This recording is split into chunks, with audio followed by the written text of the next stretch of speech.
Hello, what is up, my dudes? Let's do this.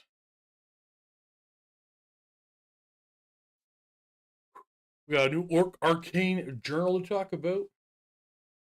Um, I'm assuming the Mountain Miniatures FAQ topic will come up again. Just a quick update on that. I don't know where we stand currently. There is so much to write and to to contemplate about that. Let's go, Maxwell and Willard. Greenleaf, my brother, how's it doing? Yeah, the FAQ. After the stream was over last week, I received a bunch more emails because people are watching the stream later on, and there's a bunch more things taken into consideration. So my current stance on the old world, its current state is, I love the game. It is stupid fun. More needs an FAQ than I realized. There's a lot of things that you can um pretty much get the intent, but should be addressed. And there's a lot of things like, you know what, this could be ruled either way. But for the most part, um, nothing's how much is nothing's so egregious that, like, if they rule it one way or another, it's gonna make a big change on the game. Well, yeah, no, I don't think anything. I am inside the Sunday chat inside the Discord. If anybody wants to join, I'm just gonna make sure I'm all set up in there. Feel free to join me verbally if you like. Just remember, you are live. Watch your mouth. If you are not if you don't have access to that channel, there is a waiting room called the voice chat waiting room directly underneath the channel that I'm in. Just let me know you're in there, and I'll drag you in. Hey, Steve, have you not seen the Dwarf Journal? I don't think that's out yet, my dude. Nobber, Justin, how do we think the pre-order for the Orc went over the weekend? A resounding success or just meh? I freaking love those models. I am stoked for the really. I said this before. The Badland Ogres look ugly if you just Google them, but if you look at the new paint job, like the modern paint job on them, I actually kind of dig them. I'm excited for those. Have your friends actively said they're working on FAQ, starting to question it all at the moment? Oh yeah, no, they are. They are.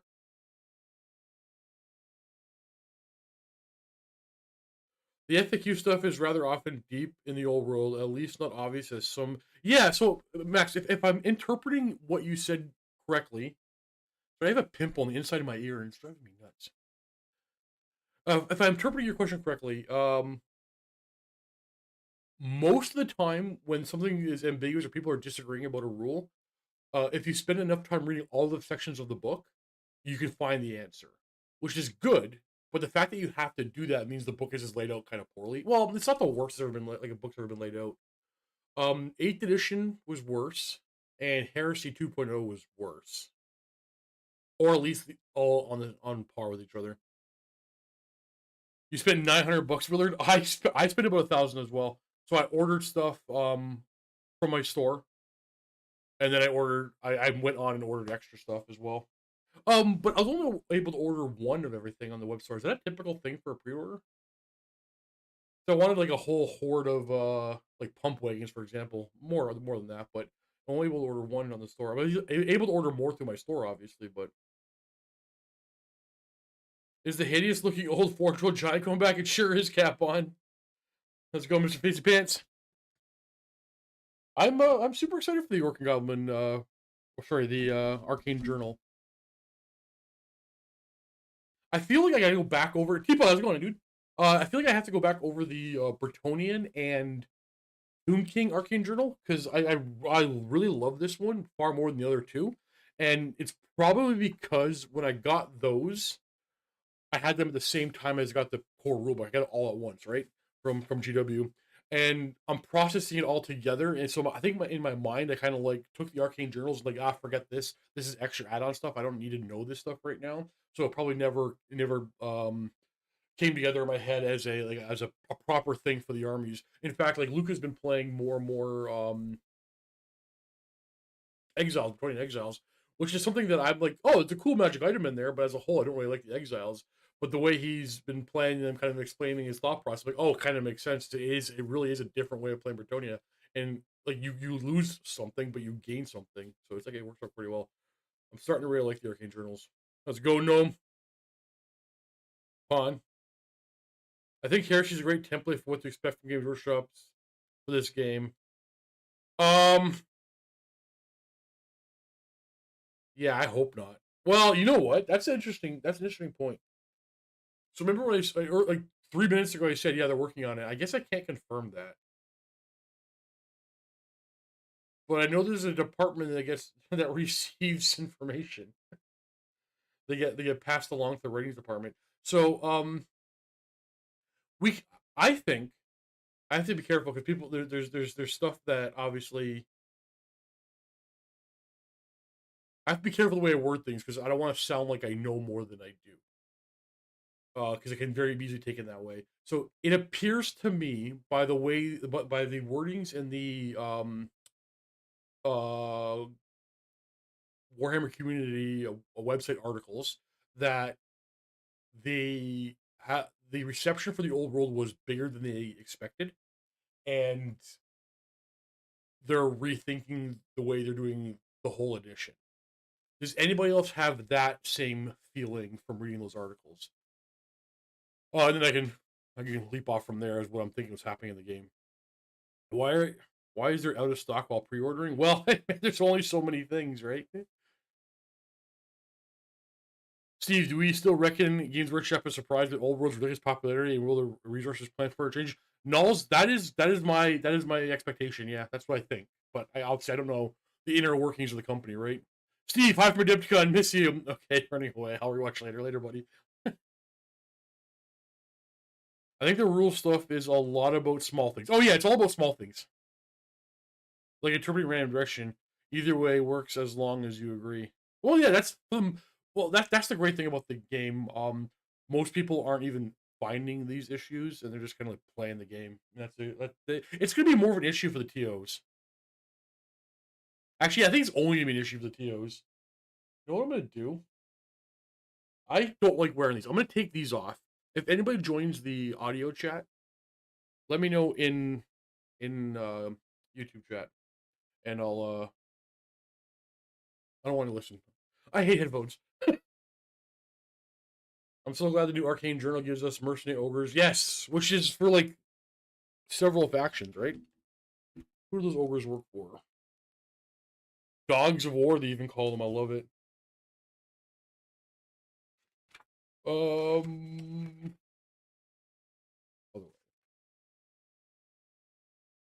nope.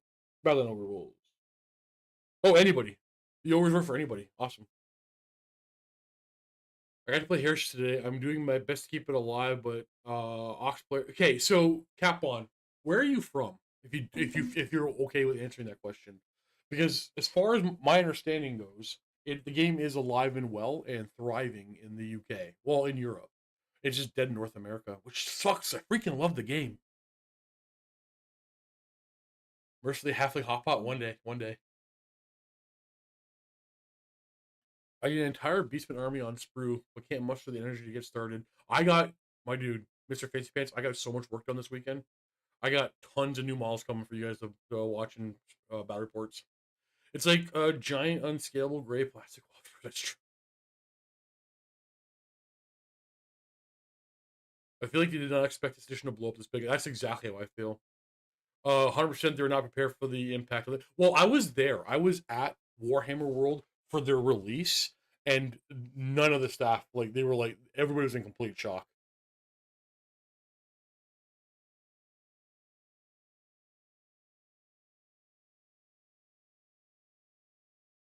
They would need this in a second. I think I saw a question. Um, Not much, sure, but with the sales in the last 2 months, having journals in stock for 1 2 hours is crazy. Well, no, see, Nobber, okay. So again, I don't know the inner workings of the company, but I think it's fair. And I don't want to sound like a Games Workshop apologist or like I'm just trying to be reasonable about there are things the company does that I don't like, but at the same time as I know that I don't understand the reasoning behind every decision, so I try not to get upset. And what I personally get annoyed with, and you're not, and I'm not saying you're doing it, you're definitely not doing it. There's um, so much attack against the company. Well, things that are clearly not their fault. Like they judge them for what they things that are stupid, but they just people love to hate on them. But more so than that, it's like I can't stand the YouTube videos that are just about rage bait. And I shouldn't be even I shouldn't even be saying that, but it drives me nuts, and I try not to let it think. So I feel like I'm always defending them, and I don't want to defend them, and that's why I kind of get angry because like, don't make me defend them. Like it's not my job to, but then I feel like I have to. But remember, they have no sway over me whatsoever. My opinions are my own. I can say negative things, and they're not going to take away my early access. Also, the staff, everybody I've ever had a chance to meet or talk to has been freaking awesome. Oh, you're doing very good. I had a point I was about to make. Oh yeah, so yeah, it's right. Number. So the reason why I was saying that is you're upset that it's crazy that the Arcane Journals are sold out right away. Well, remember, this Orc Arcane Journal was almost certainly printed before the even drop of the game. Like they did not like this was done before the actual game came out and massive reception. So we're probably gonna have the same shortage on the Dwarf Arcane Journal. It would be my expectations. And that's the thing, like if they didn't expect this big of a reception, they shouldn't overprint, right? And now they underprinted. It's definitely better for the company to underprint than overprint to a degree. There's gonna be a scale, right? People criticize it shouldn't be unfounded. Yeah, well, for sure, for sure. And then we can make incorrect criticizations as well, or I could be defending them incorrectly as well. Like there's we don't have all the information, and we all, including myself, often talk like we do. How would they do this edition differently if they knew it would be this big? I don't know. That's who knows. Who knows? Who knows? Yeah, friend of Yoda, hit me up. Hit me up. Hit me up with that Lizardman question. Heresy is live and thriving on the west coast of Canada. I went to a 60-person tournament in November last year. So James, alive and thriving. Uh, how do I going to a 60-person event is not an indication of live and thriving. So if there was an event in 4 days from now, we just randomly pulling up at Mini Wargaming for a Heresy event, it will be full. Alive and thriving means people are buying the product at the stores and people are coming in and open playing Heresy. When people are doing that, then the game is live and thriving. But you went to a 60-person event on the West Coast, and I can say, even though I've never been there, I'm gonna be like I'm gonna talk like I know what I'm talking about. I'm gonna go against everything I just said 15 seconds ago. Almost certainly, that's a bunch of people who've been playing the game for years and haven't spent much money on it at all. Like as a whole, so a few of them did, but as a whole, like the room didn't spend that much money in the last year. I don't believe the game is alive and thriving. I don't even know if it's live and thriving in the UK either. And again, I'm not trying to sound negative on Heresy. I freaking love the game. Heresy 2.0, I love it to death. It just, I'm actually I attack it because I wish more people were playing it. I wish more people were buying it, and that's why I feel like I'm trying to recognize why I lash out at it so much and why I keep saying, "Oh, it's dead over here," because I want to play it. I want to play it weekly on the channel, at minimum. Uh, Managers for minis, I understand it, but I know how printing of books works, so they can just say we will let books reprint based on orders. Yeah, but wait, what's the turnaround time of books and like how many printers they have? What's the you have to it's so no, but think about it's not just the old world. They got 40K, all their specialist games, Age of Sigmar, like all these things. It's not like there's only so many printers that they have, right? Only so much staff.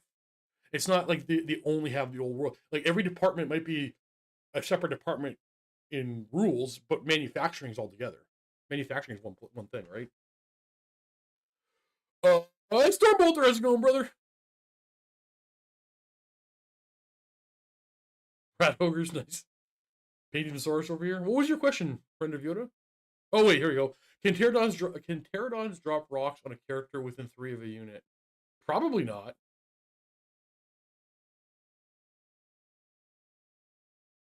No, Willard. I would love to know what we're expecting for new Skaven. I'm gonna pull up the Lizardman book and double check, but like almost certainly no.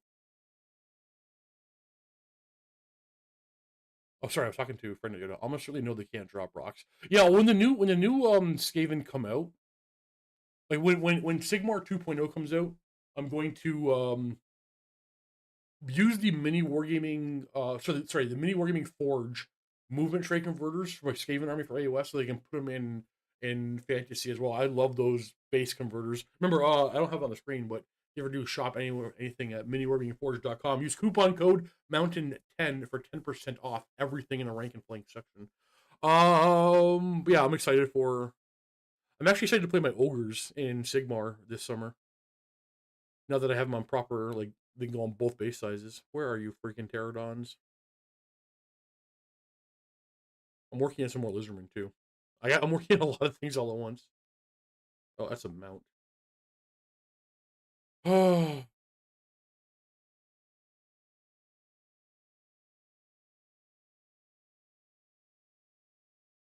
my book doesn't have pterodons.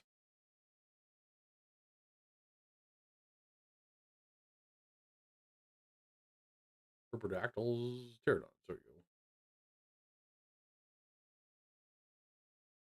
Of course, it's a special rule.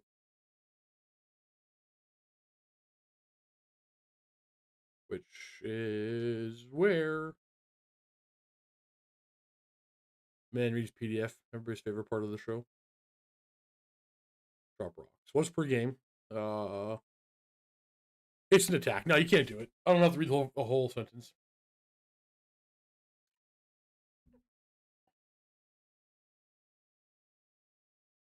You think Total War had a huge impact on the old world popularity? Yes, Scott. In my opinion, it was Mountain Miniatures, and then Total War was what brought back the old world. This channel first, and then probably a little bit of Total War, and then nothing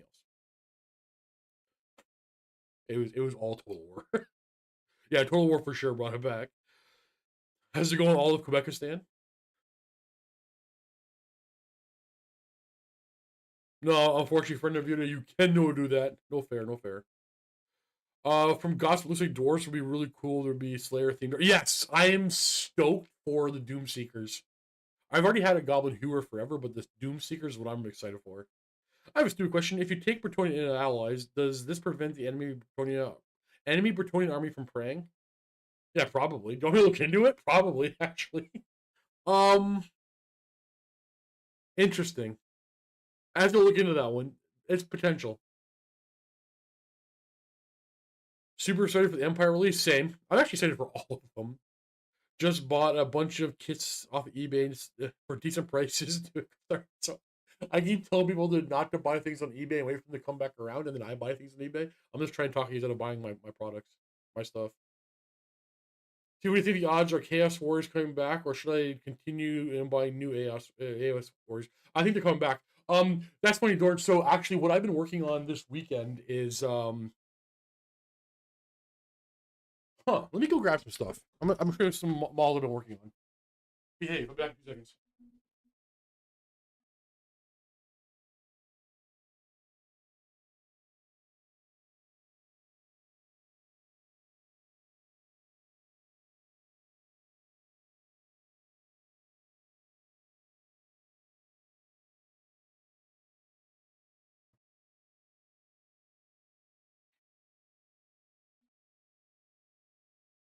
So you don't have to spend, or sorry, you don't have to wait for Warriors of Chaos to come back around. All of the Age of Sigmar stuff looks perfect and converts over to the bases. So these are not done, but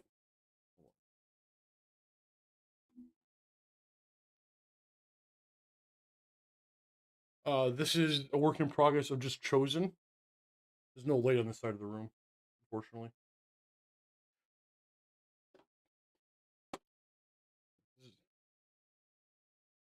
This is a Chaos Warrior. They fit on the 30 mil bases with, like, no problem.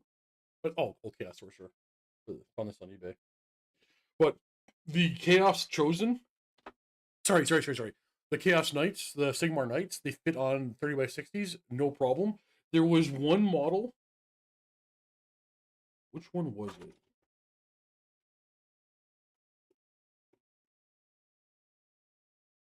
There was one of the models, and I think it might be this one. Nope, it's not that one. There's one of the knights that didn't like when I ranked them all up on the 30 by 60 mil bases.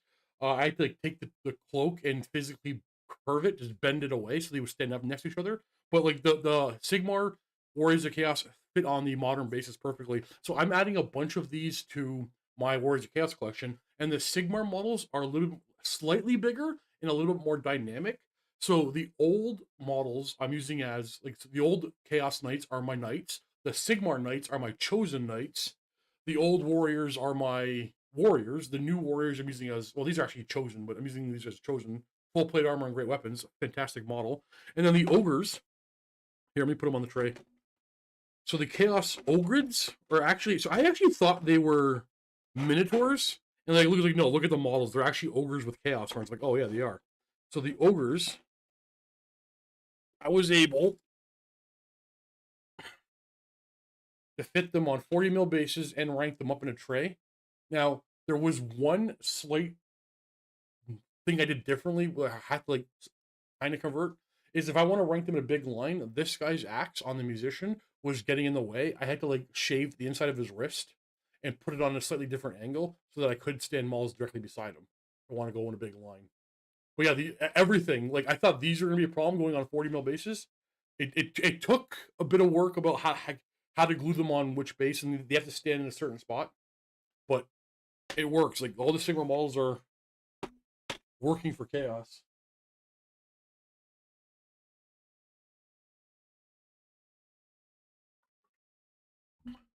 Yeah, that's a good point, Jay. Anything you see inside the pictures of the book, you probably end up coming back as models to buy.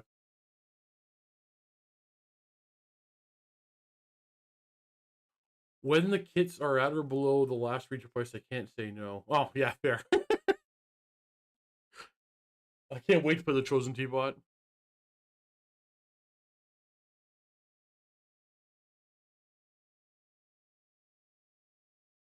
Ozzy, I love that model. I have it on like a Marauder steed. Just the only extra horse I had. It's supposed to be on a barded horse, but it'll do. How do you feel like a Troglodon's edition? I definitely want to get one painted up. So thankfully, I got Nico and Dale working for me painting, and I'm painting like crazy. So if you those of you who've been watching this channel for a number of years, you know I've been pushing like crazy to get all the armies and everything painted, and I pretty much got that job done. And now I'm making the second round push and like anything that like miniatures that I didn't bother buying because like I'm never gonna use these. Now it's just a big push to buy everything and 3 of everything for every army, so that in the streams we have just any kind of army. Like if we ever had to play Dark Elves versus Dark Elves, we have enough armies, enough models for the Dark Elves to do that if we wanted to, and have themes within those armies. Teapot, those are ogres, not minotaurs. Yeah, but Troglodons, yeah, absolutely. I actually really like Razordon, no, yeah, Razordon's edition. You know what's I'm starting to friend of Yoda. I'm starting to feel, even though Source Warriors are some of the best fighting units in the entire game right now, they might be slightly overcosted, and they're never gonna get adjusted. A little sad. But not overcosted for the army, but overcosted in comparison to like what most things in the game are paying.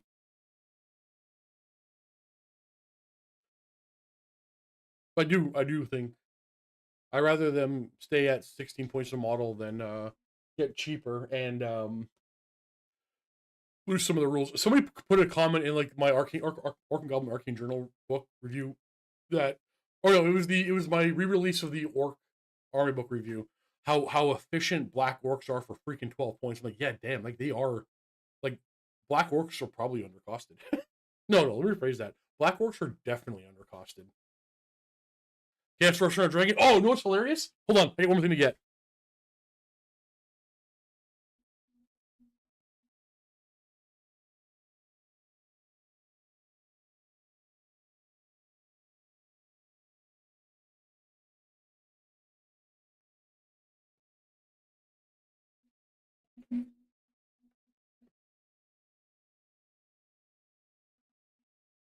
Okay, I've had Thorn Junior. Thanks to the personal tutorial, Steve. Oh, the Sigma models are awesome. Like you can do orcs and goblins, um, Of the core factions, Orcs and Goblins, Beastmen. Wait, there's 9 core factions. So Bretonnia and Tomb Kings, done. Beastmen, Warriors of Chaos, Orcs and Goblins. Even before the release, you can buy all the Sigmar stuff. These models are all good. These armies are all good to go. We're also going to go Sigmar right now. The legacy armies can all go Sigmar.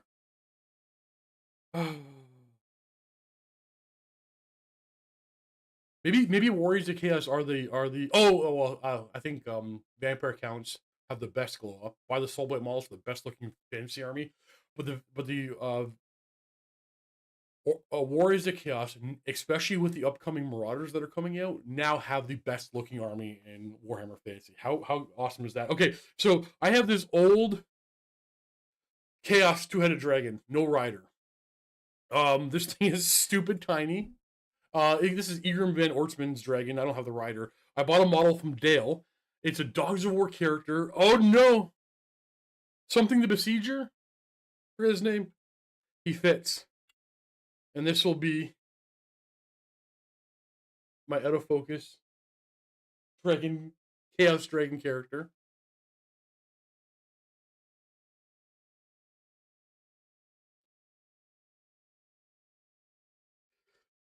Totally of appropriate size and scale.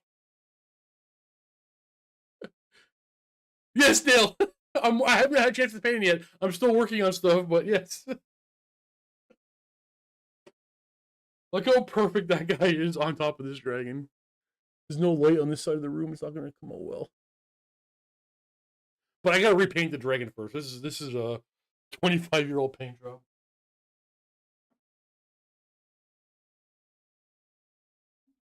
Yes, Borgio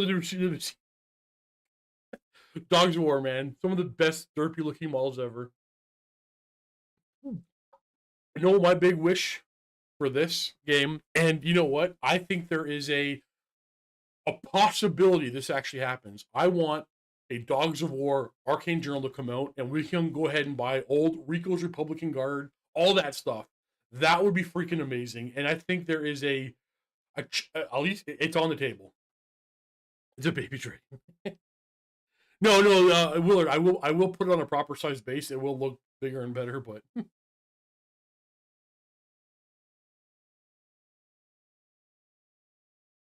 I bought a whole Squig army in AOS first edition, basically. Yeah, I love those models too. Kargath! Hi Steve, I redirected that mail to your other ones. I hope it found its way. I have my mail open right now and I don't see anything. When did you email me, Kargath?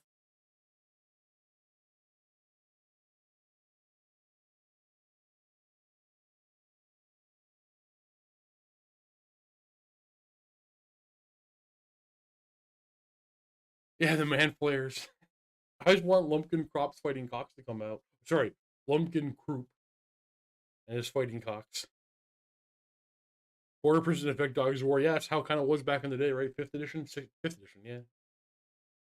I want Dogs of War to come out so bad. Hey, if they're going to re-release that derpy snot giant, then we can re-release Dogs of War models. A week ago and 2 days ago for another one? I have nothing from you, man. Oh, wait. Oh, okay. I see one. I opened it up, but I skipped over it. I get a lot of emails about lists, and if they don't have a JSON file, I don't bother.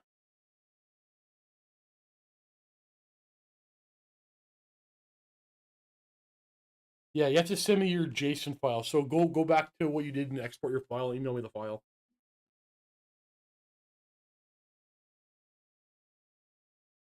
Bring back blocks of pikes. I know.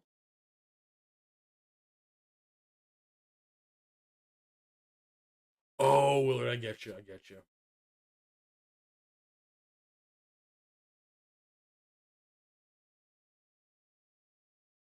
Hey, I'm happy to help, Kargath. It's just you got to make it easy for me. I'm gotten on in years, and I don't learn.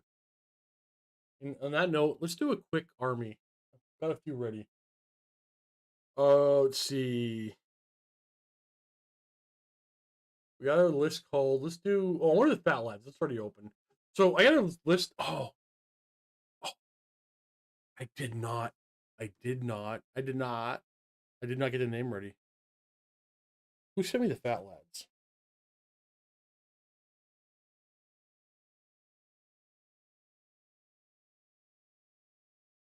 Well, even though I tried to prepare for this, I prepared poorly. So whoever's list this is, hopefully you see this because now I'm unable to email you about your list. We're gonna use Ogre Kingdoms. I was reading this list and I did have some feedback for it. We have a Tyrant with just the Sword of Striking, Dawnstone, and Giant Breaker. Um, Mass on armor. So this, I wouldn't bother with the. I want to say I wouldn't bother with the defense of this guy. Just not going to do much. Giant Breaker probably isn't worth the points anymore, making him strength 7. But like a Tyrant, he's just a mini monster with a little bit of armor and magic weapons. The fact that you run him off on your own, on his own, is his big strength. Run around like a 300, run around like a Bretonian character on foot with 360-degree line of sight. I think ogres are sitting in a pretty decent spot. There's rock paper scissors, you can like shut them down pretty easily, but um, ogres I like. I don't like this list. We have 765 points spent on core, and it's mostly bulls. I think for ogres, yeah, that dot's when you do nothing. Son, you're right. I think uh anything more. If you want me to review this as like, oh, you have fun with this, yeah, maybe. But anything more than the minimum ogre bulls is not a good idea in an ogre list. Anything more than the minimum points spent in core is not a good idea for ogres. So spend 500 points on the nose for ogres, 1 unit of bulls at 3 months, maybe 4, and then spend the rest like on iron guts and nobblers. I'm not a big fan of Giant Breaker. It doesn't do anything you need anymore for the most part. But yeah, you can like Giant Breaker. It's okay. Iron Blaster, I like. Lead Belchers are getting some flack, and I don't think is warranted. I think they're actually fine. And the Giant's just awesome. So my only real criticism, here's English, this list is drop a lot of this core and put points elsewhere. The ogres have a lot of cool special things, and play around with that. There's some feedback as a general for ogres.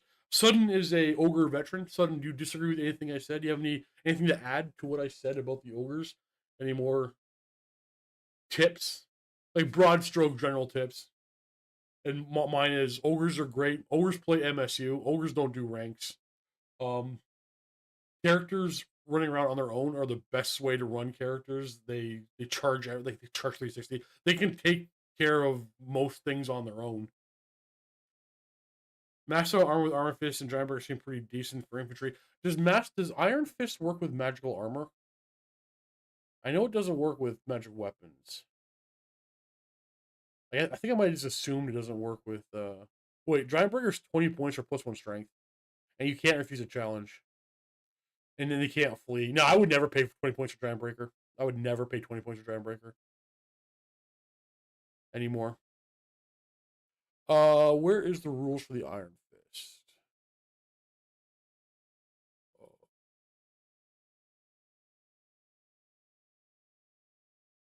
Oh yeah, okay. So it works with magic armor, but not magic weapons. I don't think going 800 points core is terrible this edition. Oh really? Okay.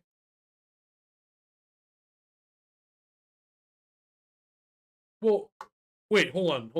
Maybe we have a fundamental disagreement about our core. Um, bulls, sudden bulls. So here, I'll explain to you my thought process. You can because of the delay. I'm not gonna wait for you. So bulls just aren't really worth it. Considering what the rest of the army does, and then the reason why I say minimum 500 core because the rest of the points you spend on iron breakers. That's what they're called. Iron guts. They do iron guts. I think are fine. Actually, pretty good. But there's other things that can do the job iron guts can do that are not in core. Like for example, I'd rather have Mournfang instead of a second unit of iron guts. That's why I aim for 500 core and then special things. Like even another iron blaster is better than another unit of bulls.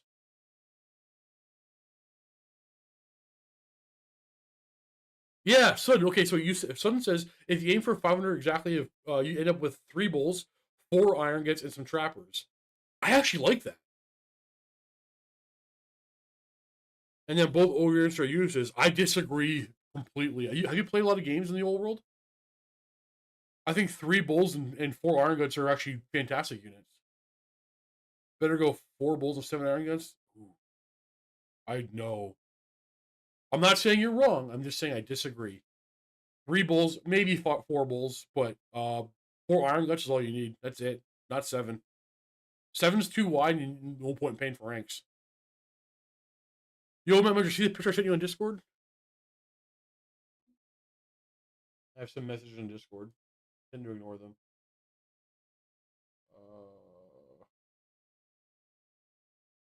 Why can't I see my messages? Oh, nice. Oh, it's Thankful. Oh, nice. You just gave her to be awesome, Stormbolter. You're the best. 3-4 games a week. Okay, so how are you running? How are you running your iron guts? Are you doing 3x2? I can't get behind the 3x2 iron guts. Should you get some Gorgers? The ones from Blaze. It's true. I love those new Gorger models. But it's mostly preference. I traded less with me. Yeah, that's fair. Yeah, that's fair. So that's the thing too, and I got this is a shortcoming I have. I got to do a better job of explaining that when I talk about these things. Um, it is mostly coming from my play style as well. Well, not mostly. It's definitely coming from my play style.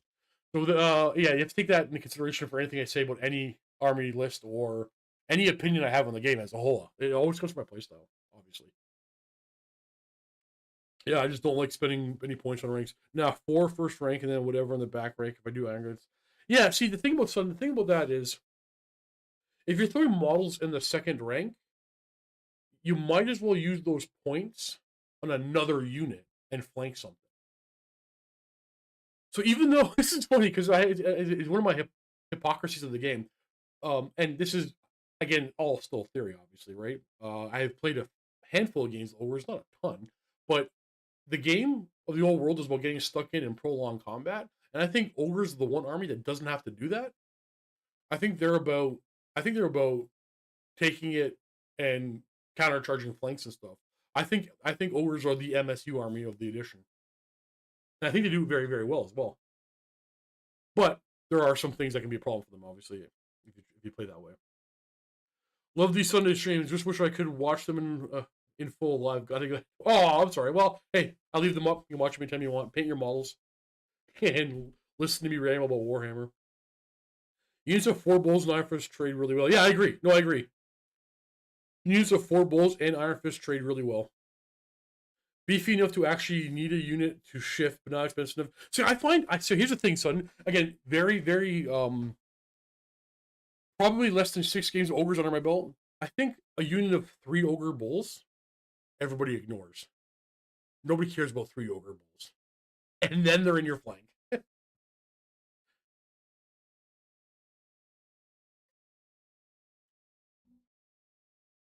T4 5 8 surviving well. Well, it's not dying that bad.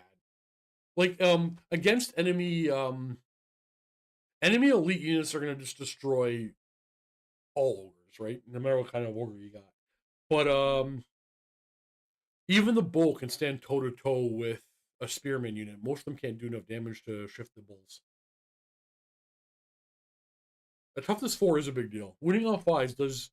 I mean, it's a dice game, so. Should we do another one? I love listening on Sundays. Usually at my lunch. Today I'm preparing for a range day next week. Oh, nice. I don't have time for that stuff anymore. I just paint now.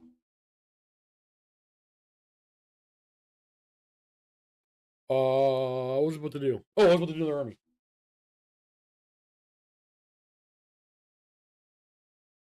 Let's do this high elf one because I love talking about high elves because I'm very contentious about my high elf opinions.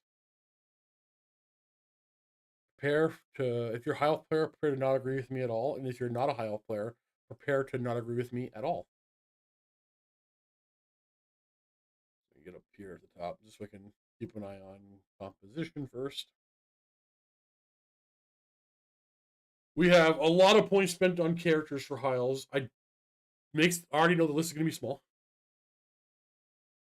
But face a lot of quality match. Oh no, sudden for sure, for sure. If ogres, weirdly, like elves, are very susceptible to shooting heavy lists. And that's why you got to be fast and aggressive and be everywhere. Ooh, I got to listen. Kargath, I'll get you in a second. I saw your email come in. 30 skinks with poison attacks sure feels like fun. Sudden, you're not winning that game. There is literally the paper to your rock. All right, so this high up list, we have a prince.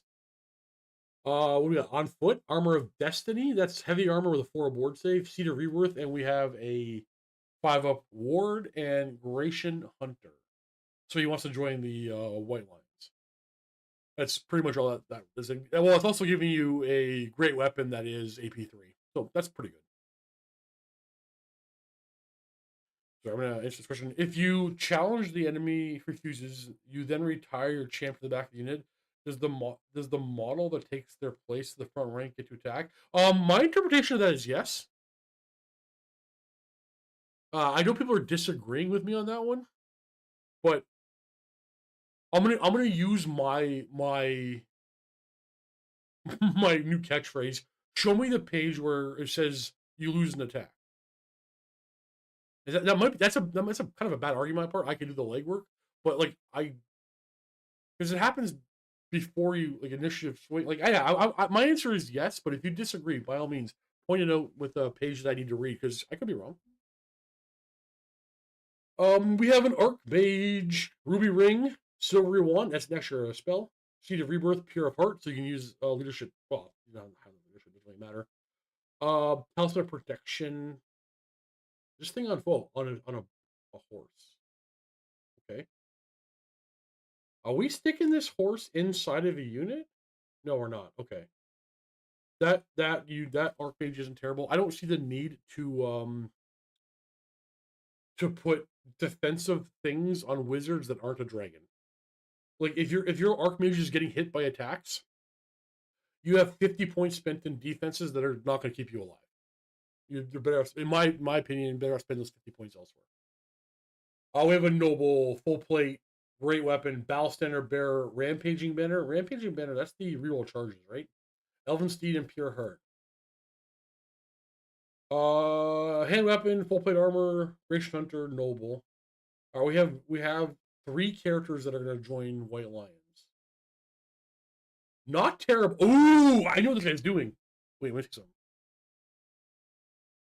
I went from hating the list to kind of liking it, but it's not going to do well. I'm kidding. Okay, so core. We had a lot of points spent on core. Piles are another army that I feel. Well, you know what? A lot of armies I feel you should spend the minimum on core unless you're going for a theme. I've spent 1,500 points on my high elf core in the past and had a blast. But if you're talking competitively or trying to make a best possible list, minimize your core. Though there are 2 units of 23. Why 23?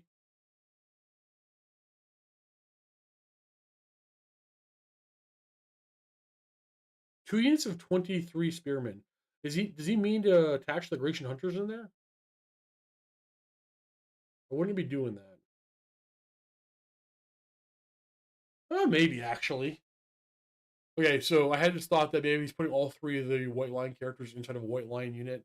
I think White Lions could work in that regard, where you have a big block of White Lions, and then you have a bunch of characters, or at least one with Always Strikes First, which all these characters would have, to take the charge if they ever get charged, because sometimes you're going to get charged.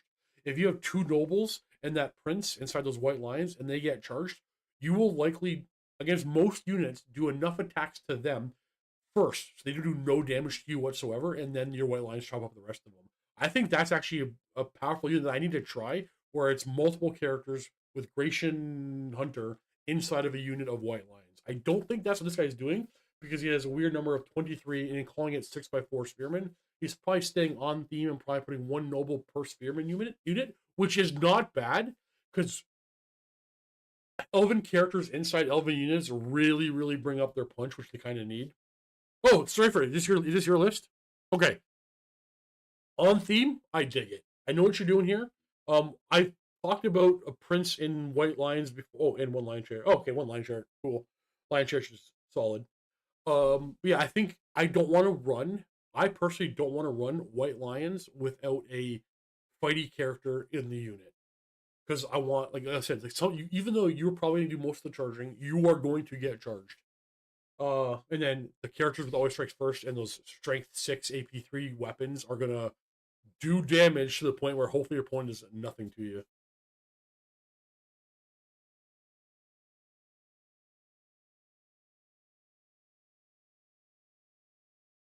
Mike P. I gotta check that. Are Beast Lords heavy infantry?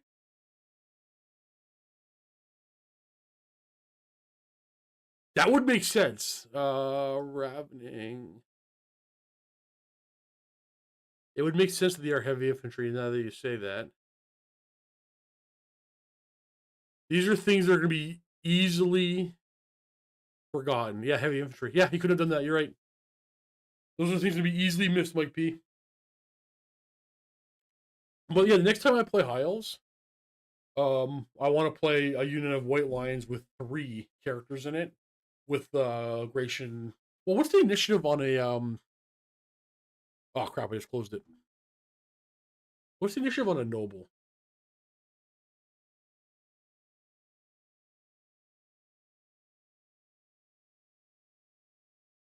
Forces of Fantasy. I didn't mean to close my book.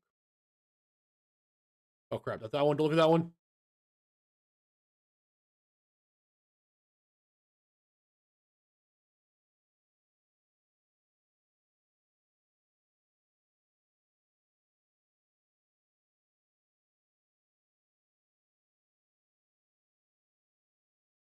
Nope.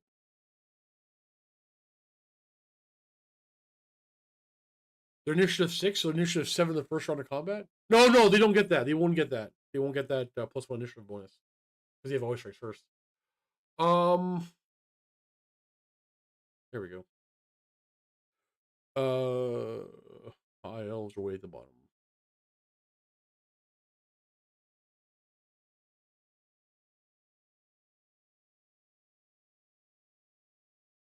Initiative 5. Ugh, ugh.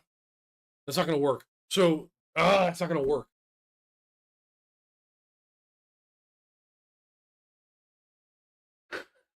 I'm not supposed to show those off teapot. I have to edit that part out later. Um,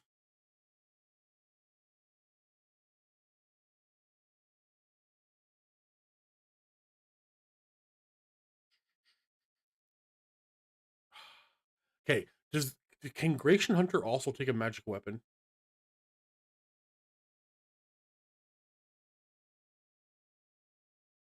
What page are the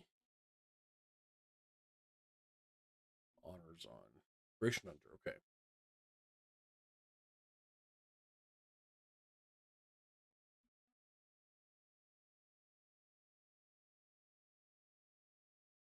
Uh, can't be mount. Blah, blah, blah. Gains the lion cloak, move cover, and stubborn. Maybe equipped, and if so, can't take. Okay, so don't have to give him the weapon. Yeah, I would try a couple of nobles inside a unit of white lions with magic weapons. I'm not sure what yet. Because they have to swing first.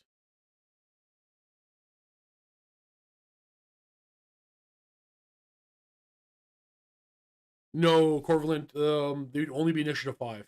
They actually don't gain play. So high elf nobles do not have Elven Grace. Or Elven, what's it called? Elven Initiative, whatever it's called. They don't have that rule.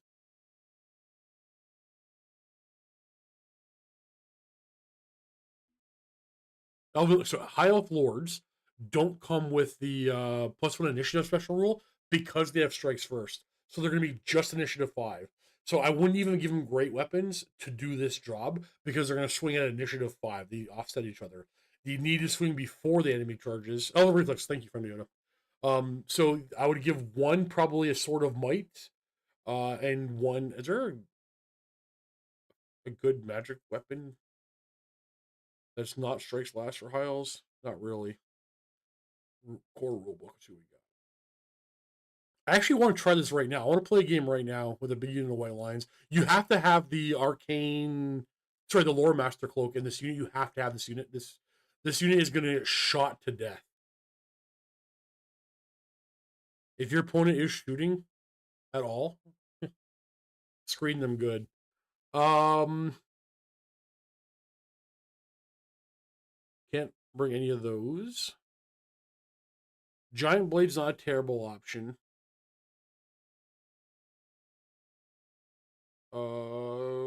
Maybe just a Sword of Might on both of them. Yeah. Probably sort of put two nobles with a Sword of Might. Bowbane? Yeah, I know it is. It's useless Nemo. It's useless! Because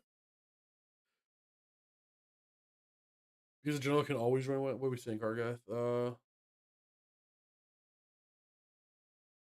they don't. They have to take Raged Hunter to join the unit, but they don't have to take the axe.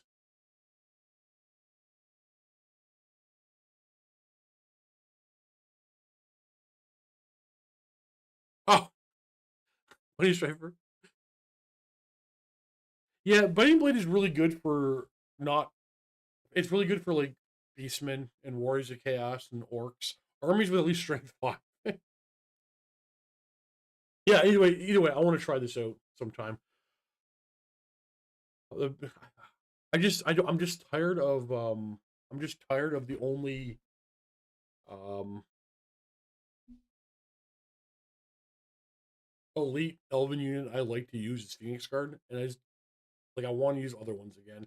I still can't figure out how to run Swordmasters in a way that they don't disappoint me.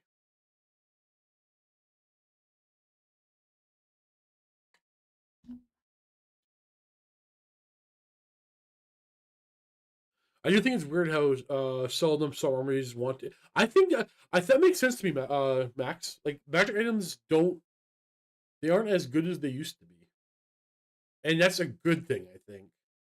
I feel like magic weapons. I think magic items should be more rare than the actual reps in the battlefield. And a great weapon is just maybe a great weapon is just too good this edition. And for every miniatures game I've ever played, I've always had the mindset of defense is more important than offense.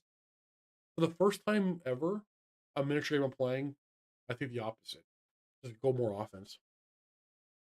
Sword masters are mostly for flanking. I know, Eldroth. The problem with that, as I agree with that theory, the problem is elves typically don't have the models to flank. They have to engage head on and grind out the enemy, and the sword masters can't do it. They can, but just not as well as. So I want to be clear. I should be more clear about that. Sword masters are fine. They're just not like a Phoenix Guard are just 2 times, 3 times, 4 times better. So they have no place in the game because of Phoenix Guard.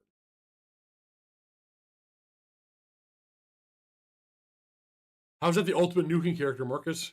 Give me the whole rundown. When magic items become auto-include, they are not designed right. Willard, I 100% agree. Steve, how are you doing? I'm doing pretty good. Would you take Fire and Flee on Squires? Ooh, I just got I just assembled. I just cleaned the metally squiggly bits off my Squires. I opened up yesterday. I will I take Fire and Flee? Probably not. Not because Fire and Flee is not good. Is I need every point I can get when I make a list.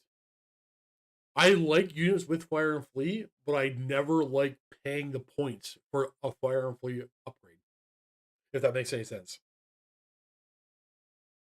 I don't like. Okay, so I have this thing where I don't like paying for points for rules that probably won't come into effect in the game. It's awesome when you have it and you need it, but way more often than not, you never end up using it. To the point, I never remember Fire and Flee because it comes up so rarely.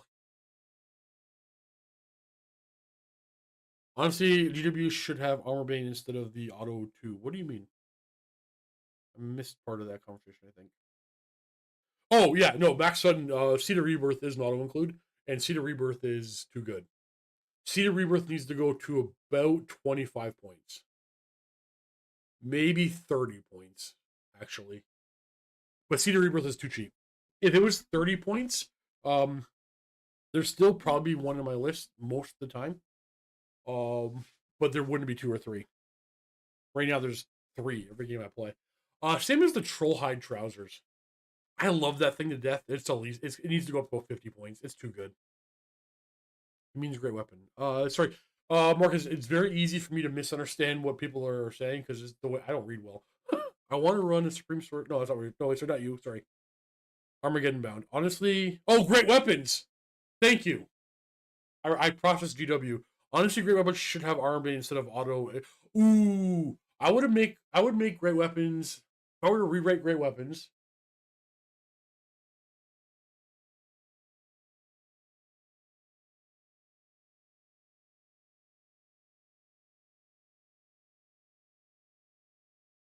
I would give great weapons strikes first, not strikes last.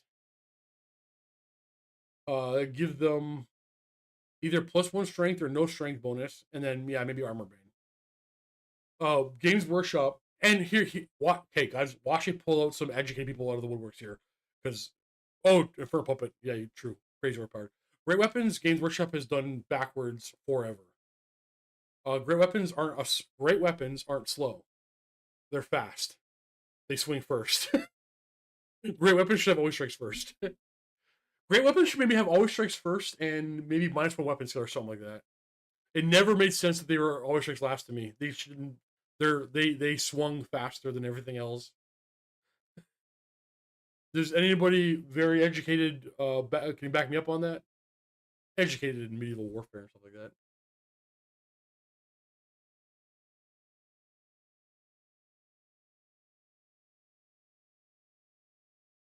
Yeah, I do agree. Great weapons are too good.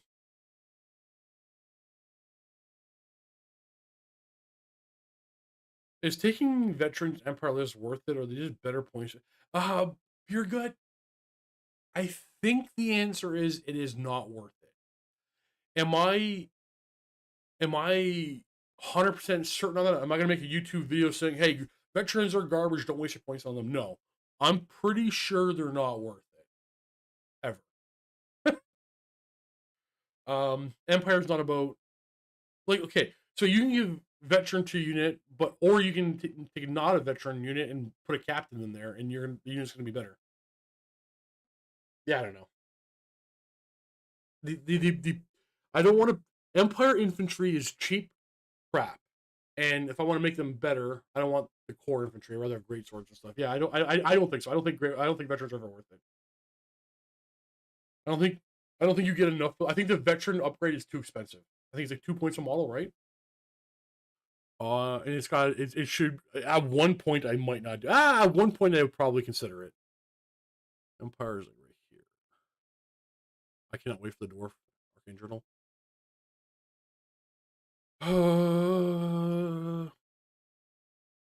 Oh, how's the audio? Nobody said anything. I'm struggling with this mic. I gotta buy a new mic. I can't make the audio right. Wait, those are engineers. Why am I? See how my mind works? I start thinking about my mic and I just stare at the screen blankly. Veterans. That's 2 points. Yeah, +1 weapon skill, which is I don't care about. This is not a squad for this is not a squad for doing damage. So I don't care about the weapon skill. And defensively it's not gonna do a whole lot for you. Yeah. Yeah, I'm a big I don't want to pay 7 points for those stats. I just don't want to do it. I'd rather pay 5 for, less stats. And no veteran. My video game experience says 2 swords are slow. Fair. Fair.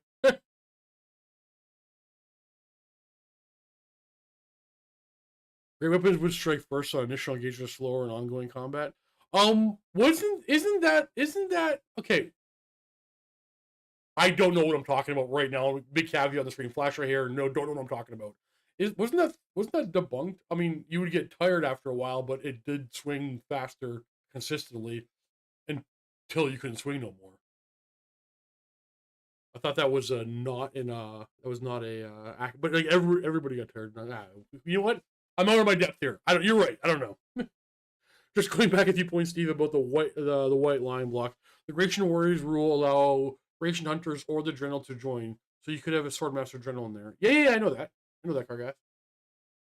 The General, the first character, is no problem in the white lines. I'm trying to get 2 other nobles in the unit so that they can punch like that. That you put a my whole theory going back to it is a general, sorry, prince and 2 nobles inside a unit of white lines, 7 wide, maybe even 8 wide at that point because you want to get the attacks in.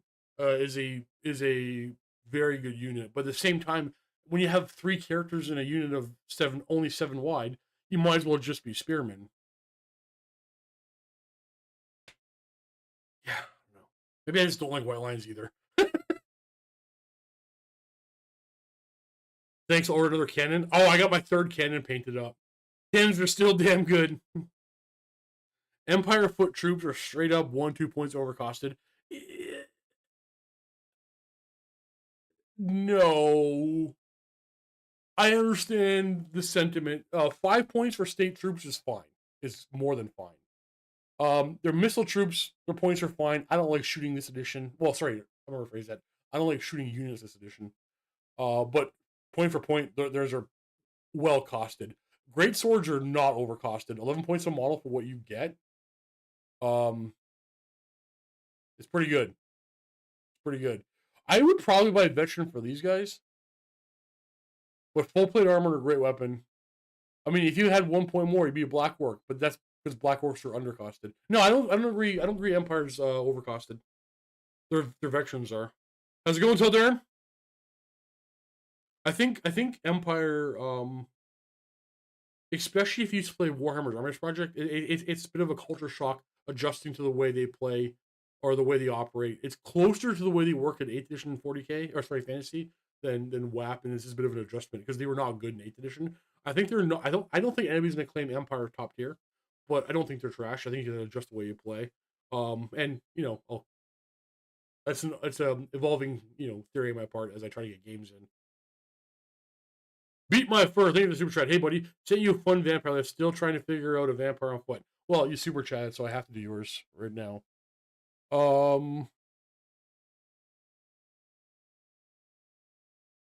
don't see it. When did you send it? What email did you send it to? I don't think you need Warband or Horde, Armageddon. They're not a charging unit. They're already stubborn. They can hold the line very easily, and they have access to banners that give them just a stupid amount of rank bonus. You gotta not look at what you don't have. You gotta look at what you do have, and then one of the things that you do have are like a lot of really good artillery and cav support. Like if these things were as good as Black Orcs, like you can't have in an army, you can't have the best infantry, the best cavalry, the best forward. There has to be give and take. And when you're Empire, a jack of all trades, you kind of have to have baseline to just above average or below average on everything. Nothing can be really, really good because then you skew into that. That's what the whole army plays.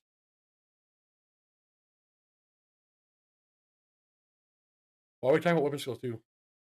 Would you get drilled on them? No, I would not. What's my standard email? Do you know how many emails I have? Beat my fur. Go to my phone. I'll forward it to the proper email.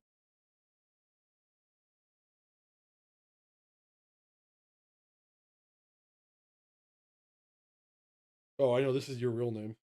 Yeah, I know this is you. Okay, I'll forward it.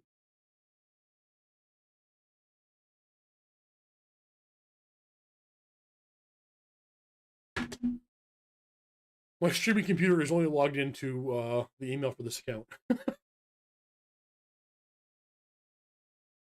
What do you think about dwarf players that want monsters mounts back as used to be? I don't think they need it. Would you buy drilled in any unit? No. Yes, yes. There is value. I would, if I could buy drilled on my Goblin Wolf Riders, I would. If I could buy drilled on my Illyrian Reavers, I would. Because you go into, well, no, not Reavers, they're going to skirmish, and not Wolf Riders.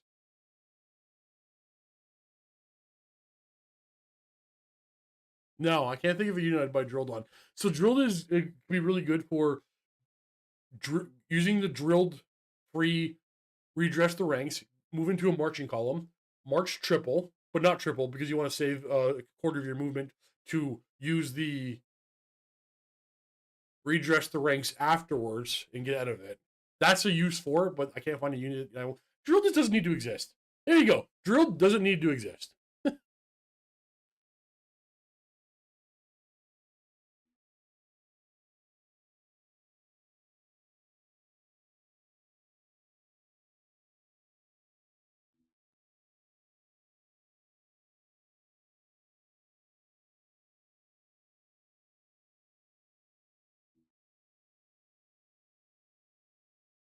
Did I upset anybody with that take? Drill does not need to exist. Vampire counts.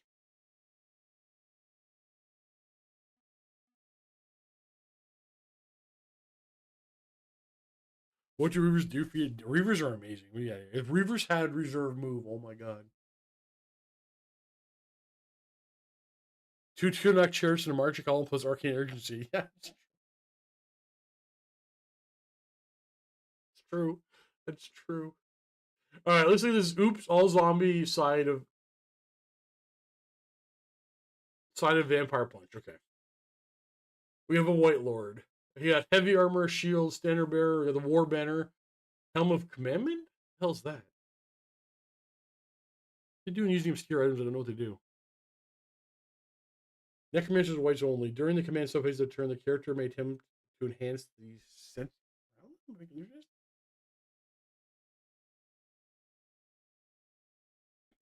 I already hate this list. It's dumb. Who are you joining? Oh, Graveguard. Okay. Master Necromancer. We have Talisman Protection, the Scepter of I can't say words, and the hand. Oh, he's on a Mortis engine. Okay, I was gonna say, run a Mortis engine. I approve these upgrades. Vampire count on foot with heavy armor and a shield. Sword of Kings, one of my favorite, one of the best, if not one of my favorite items in the game. Crown of the Damned, Potion of Speed. What are you on foot with this for? Curse the Revenant, I'm gonna double check these. Okay, that's expensive. That's expensive. Curse the Revenant is heavily overcosted.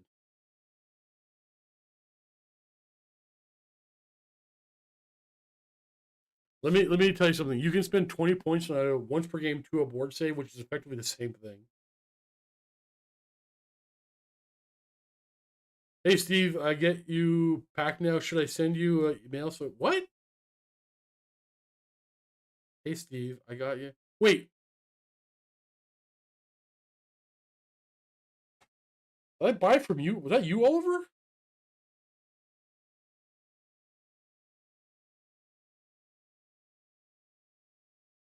Wait, no.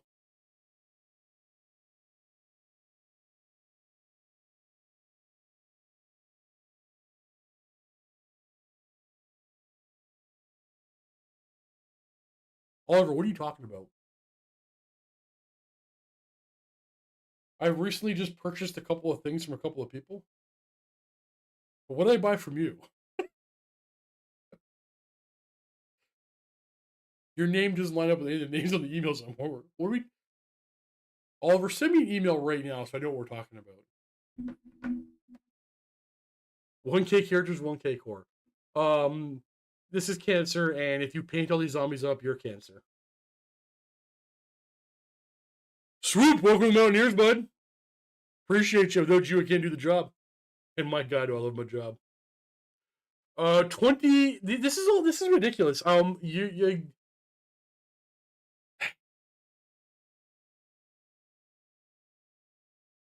Oh, yeah. Yes, please, Oliver. Does PayPal work? I'll use the PayPal. The email you send me, is that the PayPal you want me to send it to you? Give me a total, include shipping, please, and I'll send it to you right now. Yeah. If you actually pick 20, 40, 60, 81, 164 zombies, if you painted 164 zombies, or is it 164 tombstones? In which case, I understand. Yeah, this is cancer. Nobody wants to play against this list. I'll do it. I'll do it, Adam. If I saw this list on the table, I'd pack up and leave. 100%. It's just not fun for anybody. Like your graveyard. Here's what's gonna happen, dude. Your graveyard unit will not get into combat because it'd be blocked by the zombies. Or you put the graveyard in the very front so they can get into combat and they're not blocked by zombies. And then somehow your opponent assassinates your vampire general who's in that unit, and all your zombies crumble to death and die. So either you're skewing the wrong way. Either the graveyard unit spend 500 more points on zombies and no graveguard, because the graveguard aren't doing anything anyway. Either they're a liability, they don't work with the list. Yeah, I disapprove of this list. Not enough zombies, too many graveguard.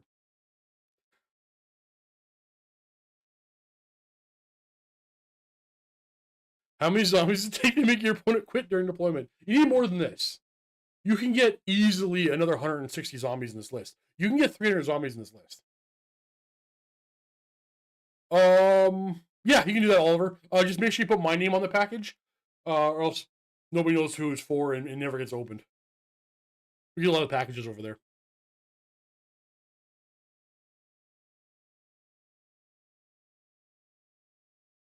Sorry, I had an alarm that keeps going off. Let me go turn. Here.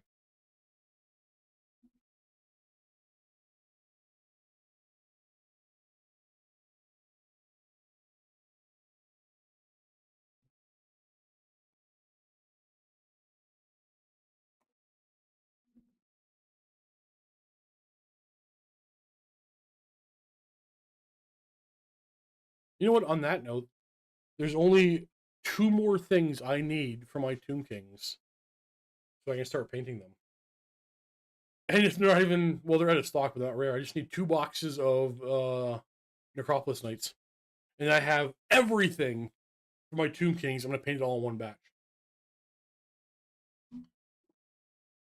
I've paid for the whole deployment zone. I'm gonna use them.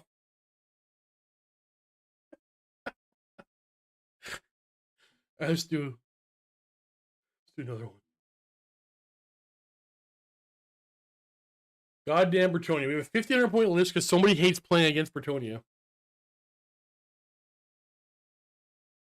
Yeah, Supreme Sorceress with the Black Staff Flying Carpet.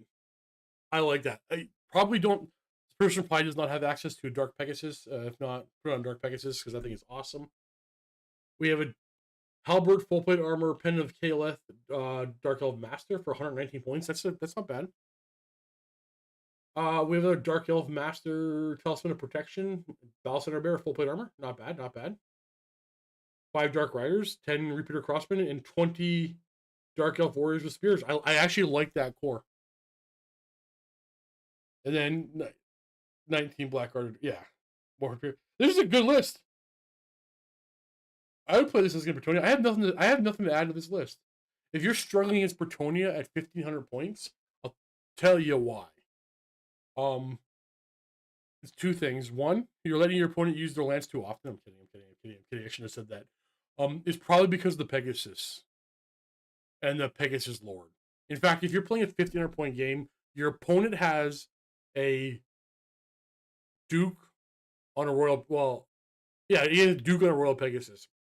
The big mistake Games Workshop did is put a Duke and a Dragon inside the box set for the 1,200 point armies. So everybody's playing against these new people with small armies. The Duke on a Royal Pegasus is gonna like walk through this whole army by himself. So you have to pin that guy down. You need to use all your shooting, all your magic goes into him, if you can. But you probably can't target him, and he's just gonna march through your lines. I got nothing to help you. That guy's a problem. Now, Miniatures, what is your stance on 3D printed units that are either out of print production or way too expensive, like Grail Knights? Grail Knights are available. But it's your hobby. Do what you want.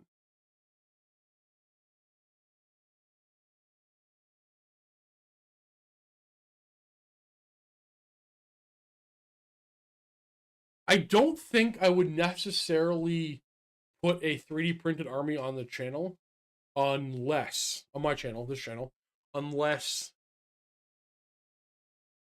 it looked decent and it was clear as day when you looked at the model, you knew exactly what it was. If I look at your knight and go, "Is that a Grail Knight? Is that a Knight of the Realm? What is that?" Then that's a no for me. But that's because I run a YouTube channel. But in a store, like I don't think anybody. It's somebody's business what you do. Do what you want. Play what you want. It's your hobby. Real question: can you run all Slayer army? Yeah, Adam, you're going. You're strong suspicion that you're going to be able to when the Arcane Journal comes out for Orcs and Goblins. We expect to see that in about pre-orders for that. I'm going to guess are going to be in 2 months. For the Nuke Supreme Sorceress on Black Dragon, something like Pendant of Kaleth, Ruby Ring, Tome of I can't say Furion, Focus Familiar, Demonology for summoning and potential assailments, then Dragon's Breath. Yeah, that's that. I've played a high alpha version of that, and it does too well. I have a dumb idea for an ally attachment and just get an Infernal Puppet. Yeah. That's hard to do. No, you can do that. You can do that. It's not going to be a good ally attachment, though.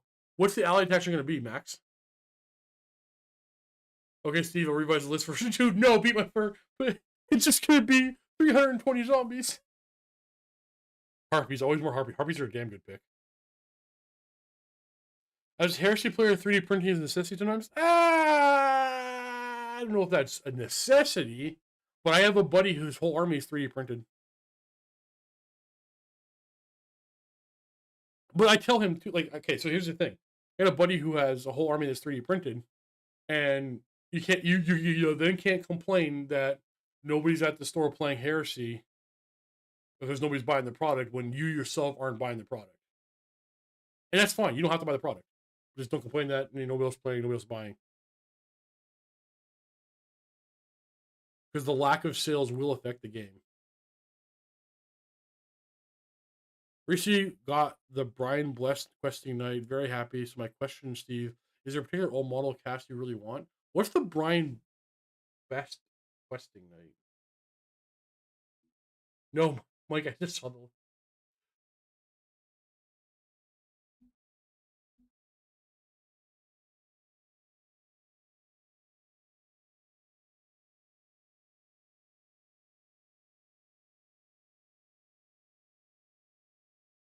Wait, did I spell it wrong?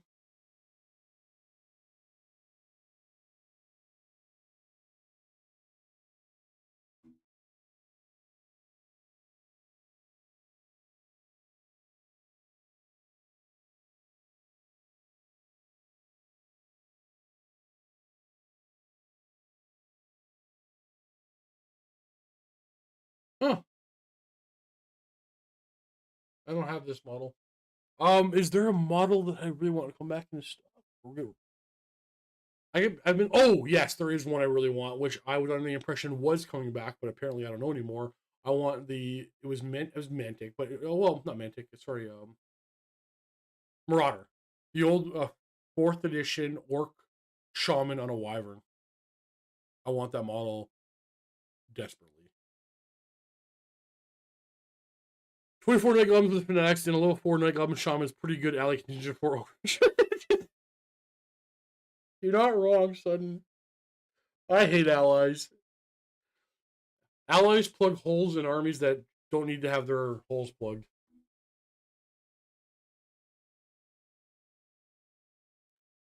What rules are we arguing about today? I don't know. Play with Hero. Let's make one up. Let's make up a fake controversy. Did you know that AP technically rules as written adds to your opponent's armor save? Do you have a 5-up armor and you get hit by a great weapon? AP2 adds 2 to their armor save, so they have a 3-up armor against your great weapons. Flame Hero called it. He ran down all the pages, and technically that's how it works. My issue was €100 for 6 models my Grail Knights have. I don't know how to. The hobby's expensive. I'm not here to defend the prices. It's an expensive ass hobby. I too am planning on returning Exiles because cannons. Pick up for 423 zombies. I 100% think this should go to LVO. Jenna runs. The problem with that, you do that, they're gonna have a rule of 3 for sure.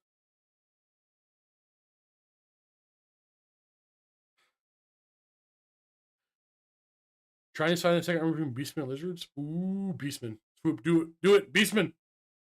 Beastmen are a stupid amount of fun, and they're gonna get extra magic items and cool things with the Arcane Journal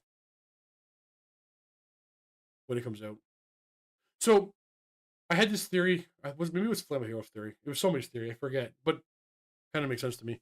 Where the armies are going to get released kind of in pairs. So the Arcane Journal for the Orcs and Goblins,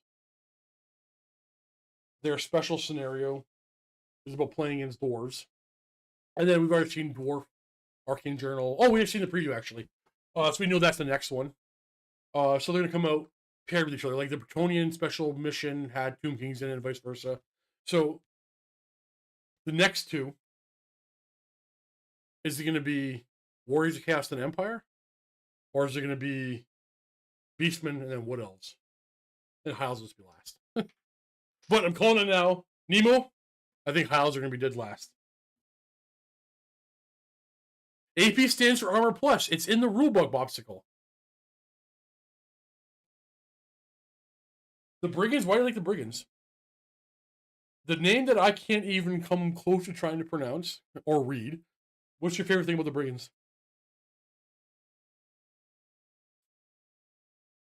It'd be an interesting idea. Strength 12 plus 2 damage. Oh, the magic cards out of stock? That sucks. The rulebook says people without armor technically have a 7+ save, so you can roll 6s and then 4s, even if not.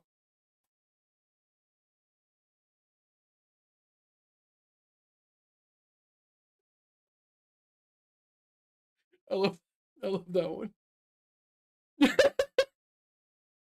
Oh, blunderbuss, that's fair. That's fair.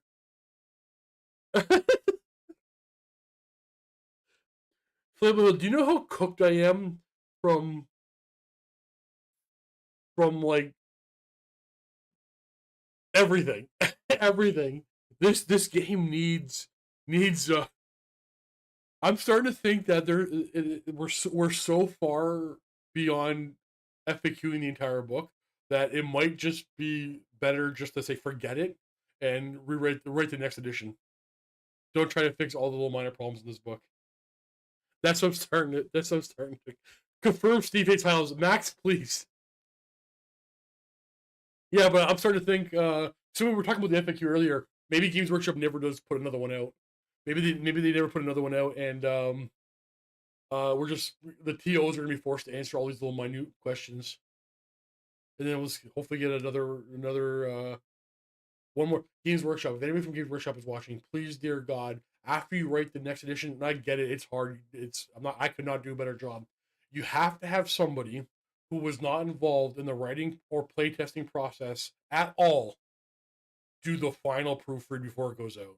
Somebody who is not involved at all with the writing process or the playtesting process, proofread it and try to play a game before you send out the final book. Please.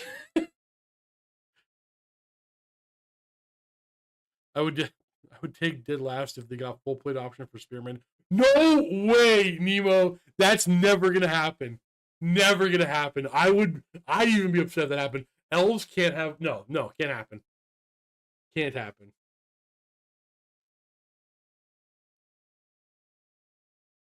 So here, I'm gonna play your armor rule first. Who has 7+ armor? Wait, nothing. Wait, technically, well, you can tell a lot of care was put in the no Asher. I see the love in the book. I definitely no I love this edition. I love the book. I love everything written.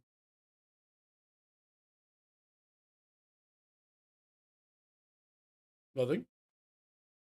And ignore the fact I looked at my left arm first. GW's writing varies from kind of neat militia to baffling shattered legions. Yeah, it's true. Rational Ginger waiting for the Arcane Journal as well. Oh, we're talking to this.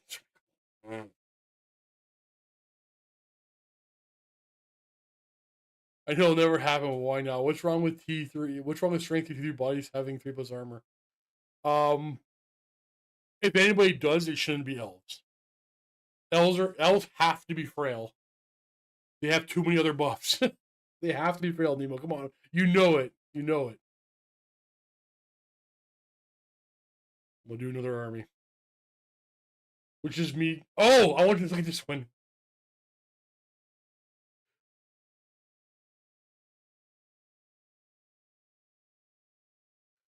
We have how to make friends with rats. It's a gray seer because you have to have a character. Level 4 wizard. Talisman protection, warp. Yeah, it's a gray seer. And it's giant rats. Clan rats because you have to. Clan rats because you have to. Weapon team. It's going to be poison wind, poison rain, standing behind, lob behind. This is you people are the problem with the game. It's not the game. It's you people. This is what would be okay? What would make you guys say they are T3? T3 is the average toughness, Nemo. Most things in the game are T3. The vast majority of infantry in the game is T3, Nemo. You know what? I'm going to write a letter to Games Workshop and say, I'm Steve from Mountain Miniatures. I know I have no sway or control over you, but elves should be T2. It is ridiculous that they have been as tough as a man for decades. This is ridiculous. Let's make them T2 like they're supposed to be. Yes, you people is you in particular, Adam. And Nemo. No, you people are the people making these lists. Okay, what would make you walk away from the game faster? This many giant rats or that many zombies? Let's look at giant rats.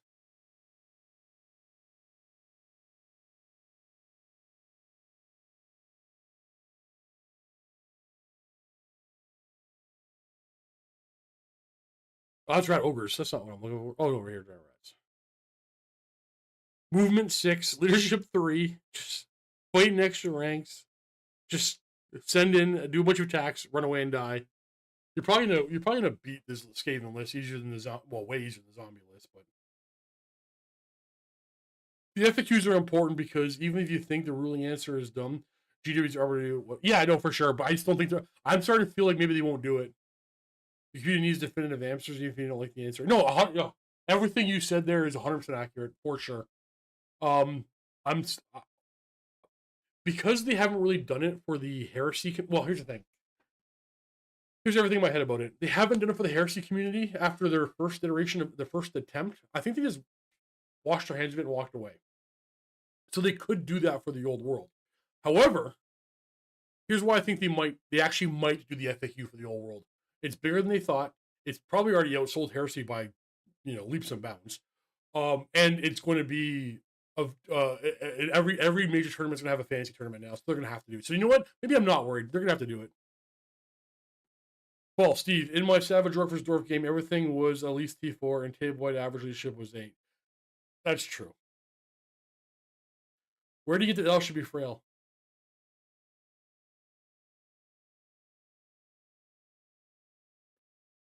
Because you keep trying to give more armor, Nemo. I'll argue for T1. Their bone, all their agility comes from their the lightweight bones. They don't have as much muscle mass. They're frail. It should be T1.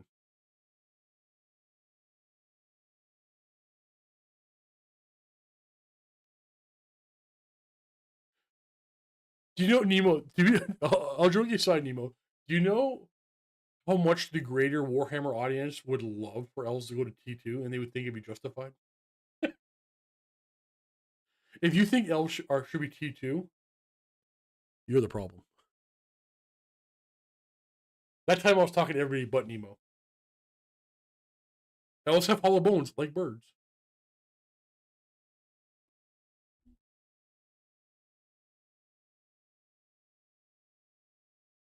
No, Nemo. So I understand and agree with your like what you're trying to accomplish. The issue the issue with the elf thing is it's not that they're frail, and not that they die too fast, because they actually don't die faster than other T3 things. They're the same. The problem is they're just more expensive than them because they're paying points for stats that don't always come into effect, like their weapon skill, their initiative, their leadership. So their leadership, they have higher than average leadership, so they pay more points. But everybody has higher than average leadership when you factor in the inspiring presence special rule. Their weapon skill is technically higher than average, which is 4. And yeah, it's good, but everything seems weapons 4 these days, other than weapon skill 3. So when you compare them to other things that are T3 5 up armor save, they're usually 2 to 3 times more expensive because of initiative and elven grace and martial prowess. All these rules they get, like they're not. It's the same. It's the same thing if you're paying attention to the conversation I was talking earlier about the veterans for the Empire. 2 points more per model, making them 7 points per model for the veteran special rule and plus a weapon skill. I don't think it's worth it, and that's the thing about elves a lot of the time is often um the initiative, even though initiative is great this edition, but not like often the initiative bonus isn't isn't worth the points in previous editions. It kind of is this edition, I think. Now the real issue for elves right now, in my opinion, is they struggle against shooting or ranged armies because in combat they're paying points for weapon skill, leadership, initiative, all these things that actually are making a difference in combat. But if you get into a gunfight with dwarves and they're shooting you down, or you get a couple fireballs on you, you're not losing 3 point zombies. You're losing 16 point elves with the same toughness as, well, zombies is a bad example. You're not losing a 5 point human or a 5 point goblin. You're losing a 11 to 16 point elf with the same toughness and save. It's only a shooting liability currently. And for me, it feels bad to put Hiles on the table and my opponent have any kind of shooting.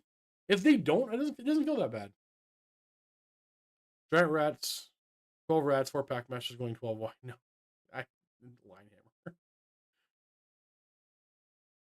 I know, but what is it acceptable that Elven Spearmen die in the same? Well, they don't Nemo in combat. They factually just don't. They die significantly less in combat than goblins. They typically kill a lot of their opponents. Um, Now, is it fair to say that they die the same against fireballs and enemy bowfire? Yes, they do. Um, elite infantry, enemy elite infantry kill a elven spearman the same as a goblin. But that's a trade off you have to accept. That's not a problem. You got to keep your elven spearmen away from enemy elite infantry. You have to.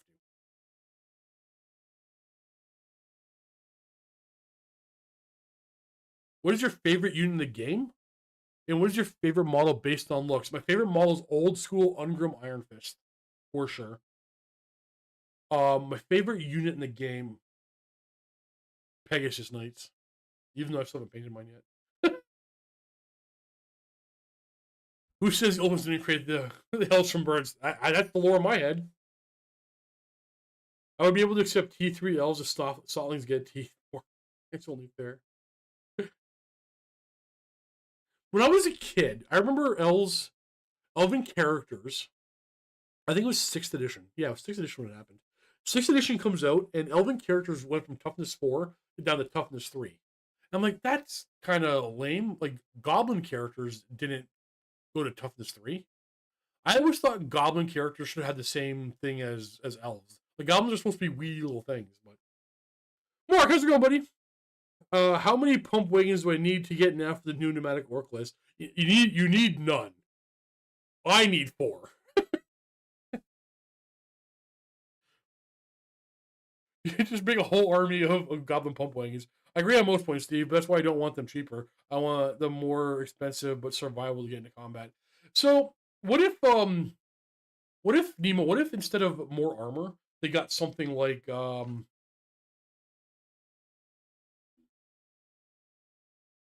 I rather have like a dodge type save. I think WAP was pretty close at coming up with a very narrative thing that could work. I would rather them have like a just a dodge. Like if they had a 5-up dodge, that would be busted overpowered. Maybe just a 6-up. But I'm using it against everything, even missile fire. It's not us, it's the enemy shooting and the magic that's up there. Definitely.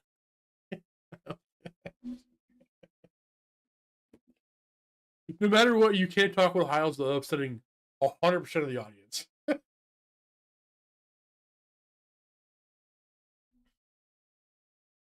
Well, that's not true, Nemo. So no. That's not true. High Elf Spearmen fight at this. High Elf Spearmen is the one core unit in the game. Well, I guess Dark Elf. Elven Spearman is the one core unit in the game that fights at the same time as everybody else that charges them, with the exception of things that are elite. Because the spear +1 initiative. So Hiles are 4. 5 for being charged in the front, 6 for being Elven, whatever it's called. I can never remember the name of that rule. And other things are initiative 3, typically charging in and going to initiative 6. So like that alone is kind of an awesome rule. Like that's typically the way I make my list. It's typically 15 high elf attacks when you're charged by enemy whatever. But like if you're worried about getting charged by enemy elite things that are faster than the elves, well, that's not the elven problem. That's them. Like they have good things too. Some things are faster than those elves. But like those goblins are not attacking at the same time as a unit of orc boys or anything like that. The goblins are going to straight up die. The elves are going to get their attacks in. And then the elves have weapon skill 4, which will probably keep a couple, typically a few less hits against other weapon skill 4 armies. No, I don't think it's fair to say goblins. Like it is. You are not wrong, Nemo. You're not wrong. I just don't. I also don't necessarily agree that you're right, but like I'm with you. They need something, but they don't need anything. I'm such a fence sitter on this. I'm trying to be objective because I'm an elf player, but I also recognize there is a thing that is just lacking on these elite warriors that are not, and they're paying a lot of points. Was it 11 points for an elven spearman and 5 for a goblin? Pump wagons are good as cheap redirects. Oh my god, forget that, Valros. I think anything with random movement is good for when you declare your charge and they flee. The pump wagon goes and hunts them down with the a good roll on the random movement. I think pump wagons are just going to be this weapon of mass destruction that I'll force my opponent to constantly have to deal with because they're the way random move works now. Orcs, it's so good. Orcs can do better than almost everybody else in the game. No, definitely can do better than everybody else in the game. But the random movement of orcs is just so good. It opens up so many possibilities. So this Wednesday, I'm playing. I guess I don't have that much random movement because I only have one pump wagon painted at the moment. But I am playing. No, I'm gonna do. What do you guys want me to do? Should I do Troll Horde on Wednesday and Nomadic Wall on Thursday, or the other way around? Steve's favorite unit in the game is Fanatics based on how much time he has devoted talking about them and explaining how they work. I don't think I have I spent a lot of time talking about Fanatics, Or are you just I don't recall spending a lot of time talking about Fanatics, to be honest with you.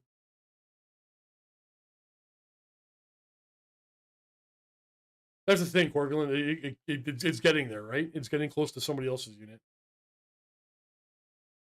I think the only real thing to do is lower their point cost slightly. Trolls? We doing trolls, Victor? Looks at spirit. Yeah, yeah. Dragons need to be addressed. Dragons are the number one thing in the game that needs to be addressed, in my opinion. On the topic of, or you know what? Actually, the best way to fix dragons might be just increase their point cost. Either make them toughness 5 with like 1 or 2 less wounds, or increase their point cost by another 100 points. On the topic of elves, I do have a question for you, Steve. How do you feel about Sea Guard Naval Discipline being human shields? I 10x1 reform in a 5x2 on a charge and open a flank for a white line block. I actually think the Naval Discipline rule is useless. Trolls Thursday, but I'm biased. Eye surgery on Wednesday. Oh, that sucks. Well, good luck on your eye surgery. We have forced you to talk about them a lot. Fair. Maybe. I talk a lot. I don't always remember what I'm talking about. I think naval discipline in like how did it? I think the fighting rank rule has made naval discipline redundant. For those of you know, playable hero. Jesus Christ. You know what? I'm moving on. I'm moving on. What were we talking about?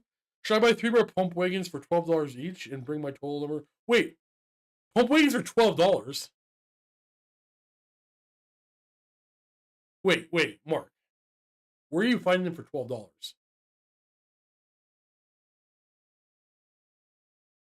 I would like some pump wagons for $12. I would like several pump wagons for $12, please. I want to see trolls walk forward. You roll well and see them. I asked Luca not to play Warriors of Chaos against the troll horde because they turn off their special rule. But I've seen people playing Duke on Griffin too expensive, but considering how tough it is, it would justify it. Do most of the flying characters, like monster characters, need to be toned down, in my opinion. But I've never liked Hero Hammer. Oh my god. So Luke and I played a game. I want to talk about it so bad. I gotta wait for it to go out. No, Sasha. You have so much control over random movement right now. It's ridiculous. And shut your mouth. There's a game Luke and I played for mini wargaming, and I want to talk about it so bad, but I should wait. I want to get spoilers. When the video goes out of high elves versus vampire accounts, where we both bring dragons, that Sunday, that's all we're going to talk about. I think, or the following Sunday is all we're going to talk about. I was very disappointed with the lack of spider riders in Nomadic WoW, mainly because I have 10 spider. Yeah, but spider riders work very well with the trolls. They stick with the swamp theme. And there's a few upgrades in the book, the Arcane Journal, that's going to make spider riders just so much better for just your typical. Okay, so if you care about power, your typical, what's it called, Grand Army composition is going to be your most powerful way to play the Orcs and Goblins. The nomadic WoW, you black orcs lose their kill impetuosity rule, so your whole army is impetuous. So I don't. So for that reason, not a big fan. The trolls are still going to be trolls with stupidity, even though they might have higher leadership technically. So that's not going to be overly competitive. But the spider riders, there's a few items in here that make them a lot better and very tasty. What am I buying? Get pumped.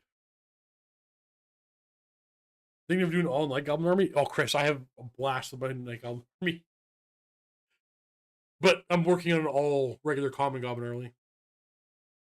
6+ dodge is great for woodies and witches, maybe. Well,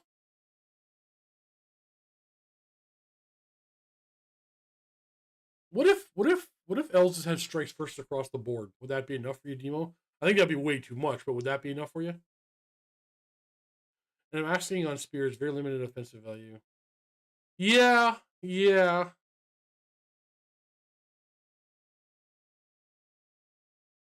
I almost think spears should fight in 2 ranks on foot all the time. But no, maybe not. They're already the best weapon in the game. They don't need a buff. Yeah, they're already the best weapon in the game. The main power of the buff in this book are the hag and the new magic items. The hag is so good, Charles. I can't get committed to the meme pump wagon army. When are you gonna get it painted to come on down, Mark? Hey Steve, do you know if the new battalion boxes are limited print? Okay, so I'll answer the question, but keep in mind I don't know anything. My understanding is they are not limited print. My understanding is they're staying in stock. I need to buy a couple of them just for the goblins. Oh, I just wait for goblins to come out. I need more orcs. But then again, I might need more board chariots to convert into black orc chariots. Huh! I think fly is the problem, not dragons. Yeah, maybe. Well, it's Nemo. Fly's part of it, but it's not necessarily just any one thing about them. It's the combination, like the 3 saves, the high toughness, the fly, the crap ton of attacks, the breath weapon. It's a lot of things. But I would rather I'd rather monster characters be as they are right now than as they were in 8. In 8, they were not playable, and now they're strong, too strong. But I rather them be they're not oppressively game breakingly strong, but I'd rather them be too strong than too weak, or too strong than not playable. Rules question: Fail stupidity. Do they have to move as far as they can? Rules as written, no. Rules as intended, I think, yes. Is that a fair answer?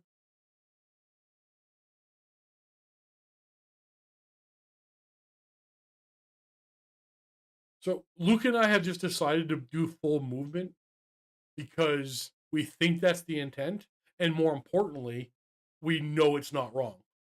So we can always move full straight ahead and know we're not doing it wrong. So that's how we're handling it for now.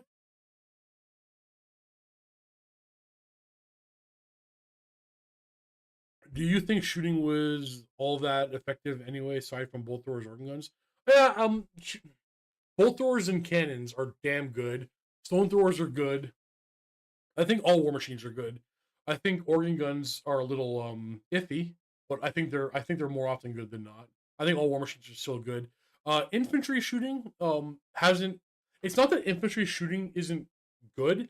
It's the footprint they take is usually the amount of work they do doesn't offset their footprint.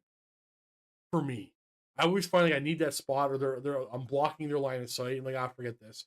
Is that the game everything got bigger, so I feel like infantry with missile weapons need to be more efficient for the footprint they now take in your deployment zone. If that makes any sense, if anybody can reword that better. That's where I currently sit with them. No, I don't want strikes first. Fair. I want high armor, and I'm fine with losing element reflex for that. But like, even a warrior chaos has this heavy armor and a shield. Like, is heavy armor enough? Now you're as armored as a warrior chaos. So stupidity, you have to move max move or fly if you have to fly.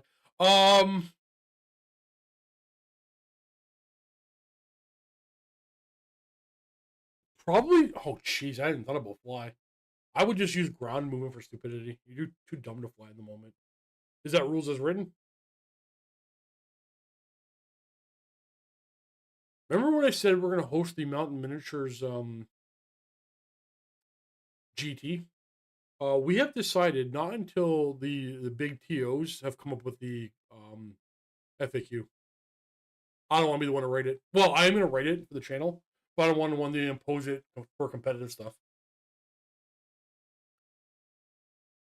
Skirmish shooting seems good. Well, skirmish is just.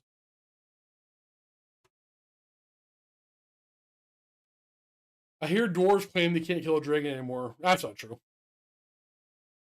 It sucks that dwarves. It really sucks that dwarves. Uh. Their cannon is only D3. That's frustrating. I play every army, so I'm pretty sure I'm not biased here. Dwarf cannon should be D3+1. If they were D3+1, they'd have no reason to complain. That being said, Trollhammer torpedoes, their firepower, no, they can definitely kill a dragon.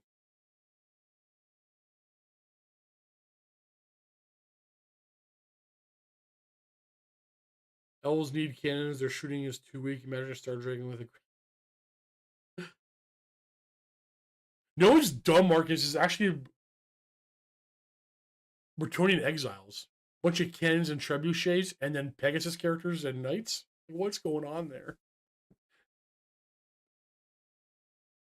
Maybe a special arm of infantry for elves that make them. Ooh, what would be the elf? Nemo, what army of infamy do you want to see for the elves? I have no idea. Heavy armor. I can get behind heavy Nemo. I could get behind heavy armor. They'd have to go up to at least 12 points a model, one more point per model. But I could get behind heavy armor because they've had it narratively in the past. I think they look very armored. Why not put your volley fire missile troops in one model? I would never do that, Flammable Hero.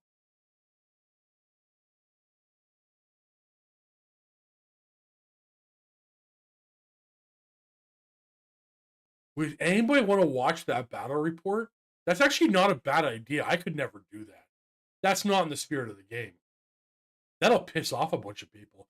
That is, see, Flammable Hero, your mind is, you're not right, bro. You can't do stuff like that. I mean, you can't.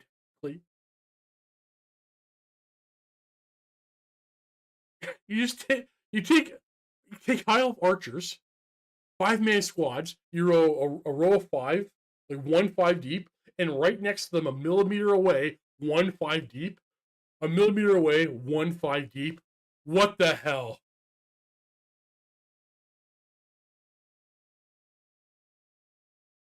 High elves OP if you do that.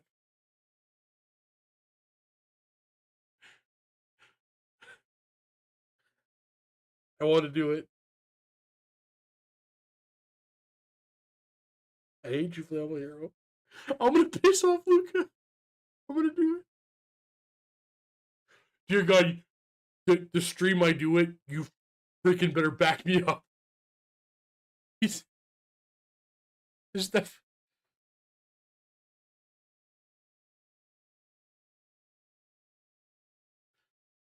Steve, I'm going to 1,000-point event in 3 weeks and can't settle on a list. Would it be totally dumb to run nothing but squigs and squig hoppers and a giant? Do it. 100% do it. You're not going to win, or you might. Do it. That'll be stupid fun. I would even love to play against that.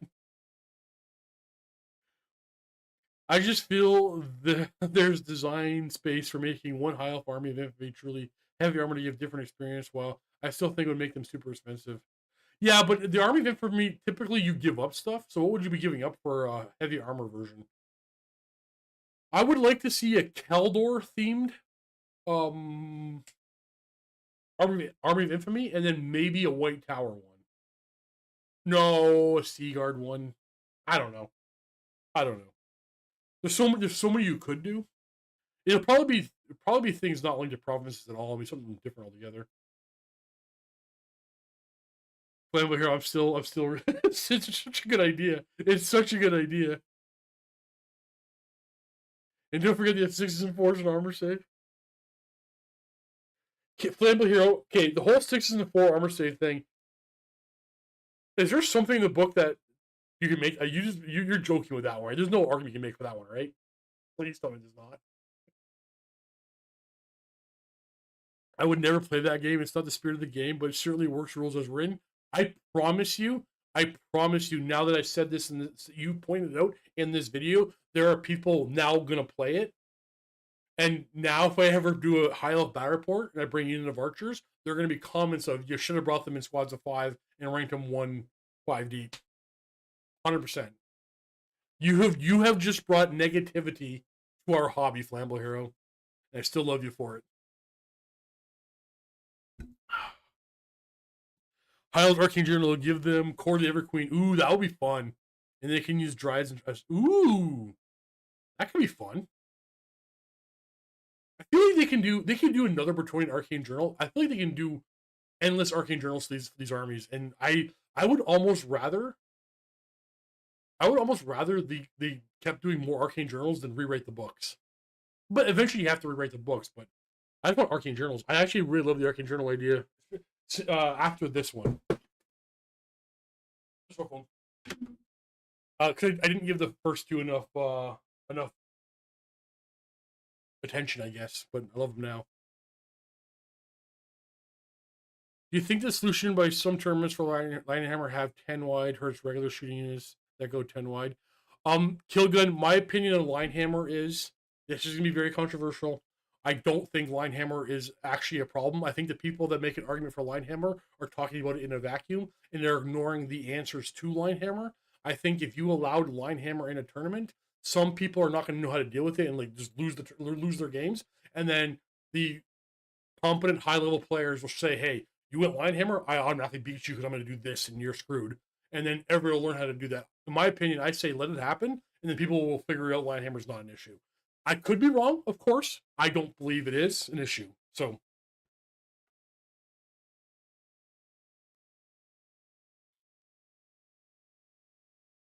not my idea. Made me sad when I read it, but I have no problem putting it under the. No, Flamber Hill, this is attributed to you. This is Mount Miniatures lore.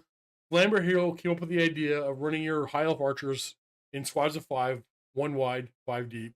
All tight. You can actually tightly put them next to each other, too. Oh my god, your opponent goes to shoot at them, they can only kill 5 mauls at. You have a fireball? Which unit of these archers are you gonna hit?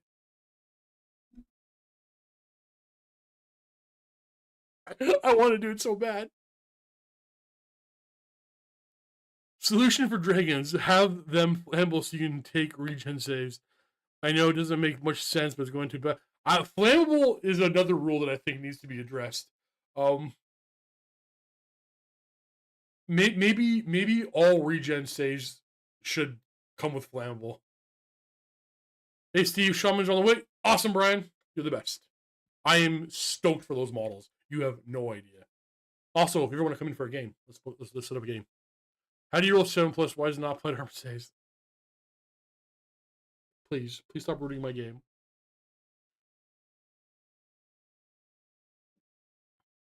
We obviously in like I know we could do that too. That would be awesome. It's a whole like the 7+ armor save is in the book, but we're just combining with the 7+. Okay. Fanatics aren't good enough. I know. I want to see a legendary hero fanatic. I want to see fanatics that haven't taken the mushrooms and you have full control over them. You choose which direction they move every turn. Why not?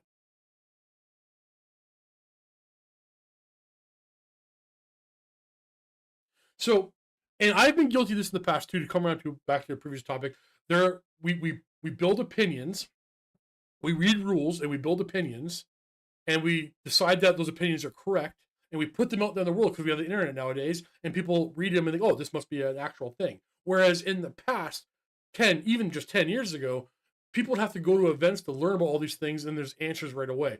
Now, Blue's an awesome dude. I want to throw him under the bus a little bit here. When he's going through all the things that he says needs to be addressed for his Nova Open tournament, like this needs to be fixed, this has to be addressed, this has to be addressed, and like he's then telling me the list he's making that's without the competence, crazy overpowered. Just about everything he said in that list was against the rules. So, not with imperfect understanding of the rules, these things sound like a problem. That's what I'm saying. Like when we come together to play each other and actually address these problems, we can then fix them. And Linehammer might need to be one that needs to be fixed. Now, that being said, do I want to see a line of 20 guys across the board, or 50 guys across the board, or 100 guys across the board? No, that's dumb. And if you want to implement a rule like you can't go wider than 10, sure. Do I think I'm going to lose the game because my opponent went 20 wide? No, not at all.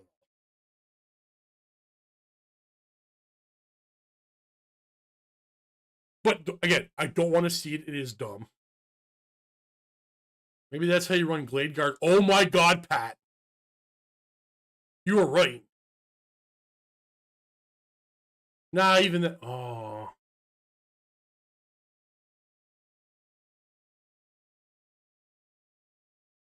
No. You know what the messed up thing is? I think Glade Guard is still too expensive for that to work. You know what? Even the High Elf Archers, you're not going to. It's probably not worth the points. To the point where I should try it in a game. It has to go in the FAQ thing. Or, like, Spirit of the Game FAQ or whatever. I have to do a battle report. I have to do a battle report where I do that with Glade Guard or High Elf Archers. Give all heroes flammable. What do you think about Dog Landhammer to March just... Yeah, so you're talking about...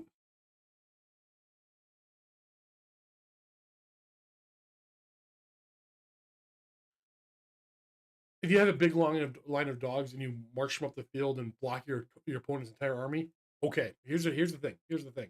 That means there was no train in the way. Fine, but you killed the dogs. force them to do a panic check at leadership 5. They turn around, they're this freaking wide, and they run through your opponent's entire army, and their whole army takes panic checks. Maybe you pass them all, or maybe you fail just one. I think when we talk about these things in a vacuum, if you ignore all the things that could end up happening after the fact, it's and then those dogs rallied and reform or whatever. They're still in a weird like it just these situations aren't only just step 1, step 2. There's step 3, step 4, step 5.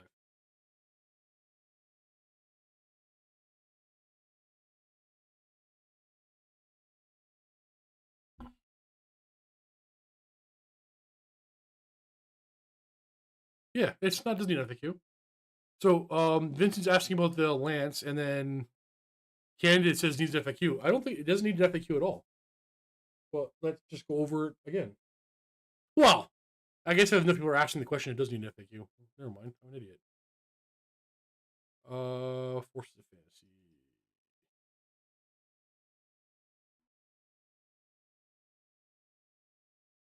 To me, the answer is clear, even though I had a different interpretation at one point, but I understand where I was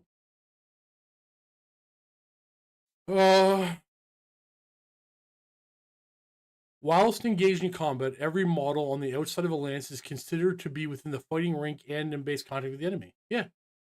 They are considered in contact with the base enemy.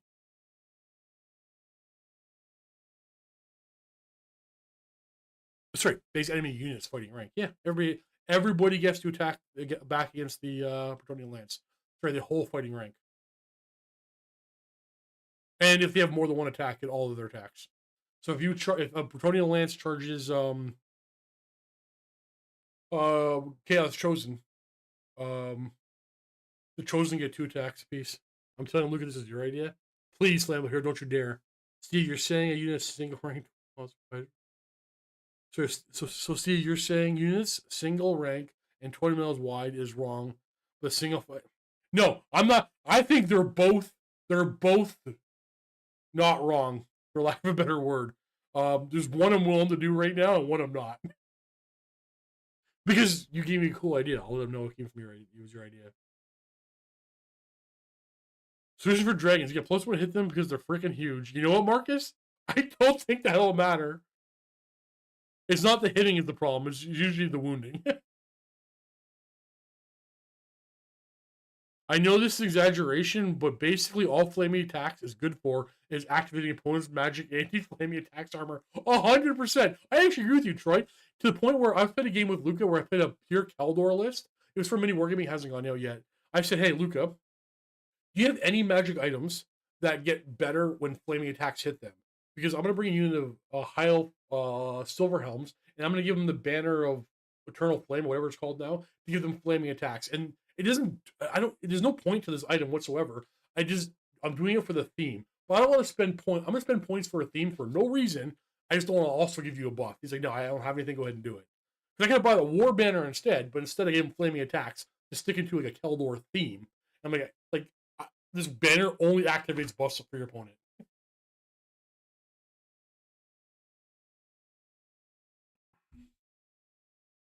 Minimum, I think we should play no comp to see if we need one. Well, Sir Chubb's lot, we will need one, but I agree. I think we should play and see what we actually need. So this means the enemy get to have their full attacks against lands too? Yeah, it does. Mountaineers, how does Fury of the Cane interact with models like the Stegodon? Do all of the crew get the extra? Yeah, that's my interpretation. Yeah. It's +1 attack for attack characteristics, right? There's multiple attack characteristics.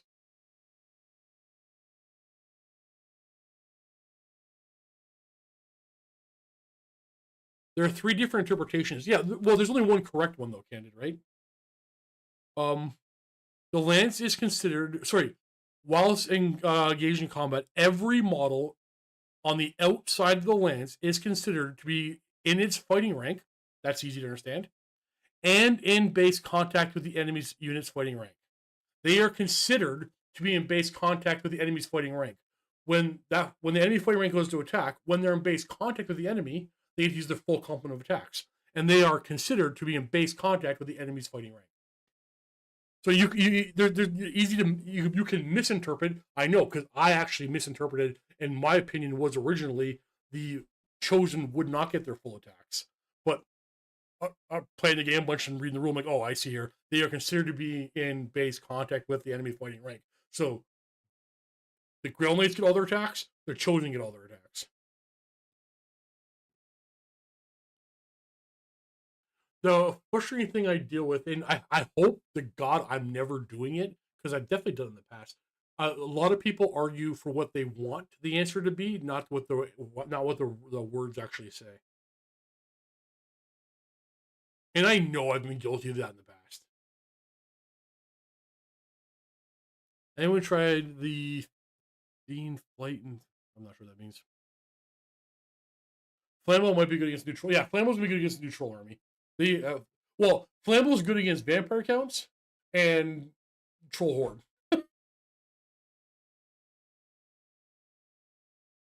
Yeah, Ozzy, I do agree. But like it's not always malicious, Ozzy. It's not always malicious. Sometimes we just read things that way. I myself read it that way myself originally. I don't have flaming attacks until I know that trolls can reroll the regen save in a new list. Yeah, trolls against they can reroll their regen saves against non-magical attacks, and they don't get any against flaming attacks.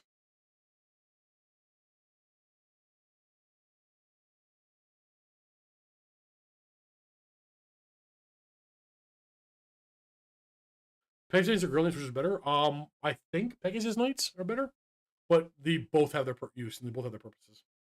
No, let me rephrase that. Pegasus Knights are better. If you only have one, Pegasus Knights are too good. Girl Knights are just really, really, really good. Would you rather face 1,000 points of zombies, giant rats, Skaven slaves, or goblins? Ooh, giant rats. I think they're probably the easiest to take because they're the lowest leadership. Not the goblins, not the zombies. Maybe the slaves. Even though freaking Skaven seem to be my bane, they're so freaking good. Or no, I'm gonna rephrase that. They keep beating me.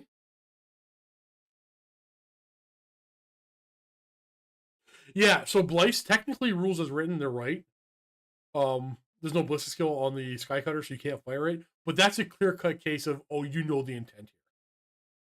So if someone said you can't fire it, I will go, come on, bro, we know the intent. And say, no, you actually can't fire it. I'll go, fine, you know what? That's the game we're playing. Absolutely. That's the game we're playing. And then I'm gonna scrutinize every rule they do wrong to the point where like, you're doing that wrong. No, that you will too much. No, you just do it back to them. That's the game we're playing now. See, have you used the feigned flight rule yet? If so, any good? I haven't had a chance to. I don't flee as much in this edition as I have in previous editions. To be honest, I don't know why that is. I can't say why that is.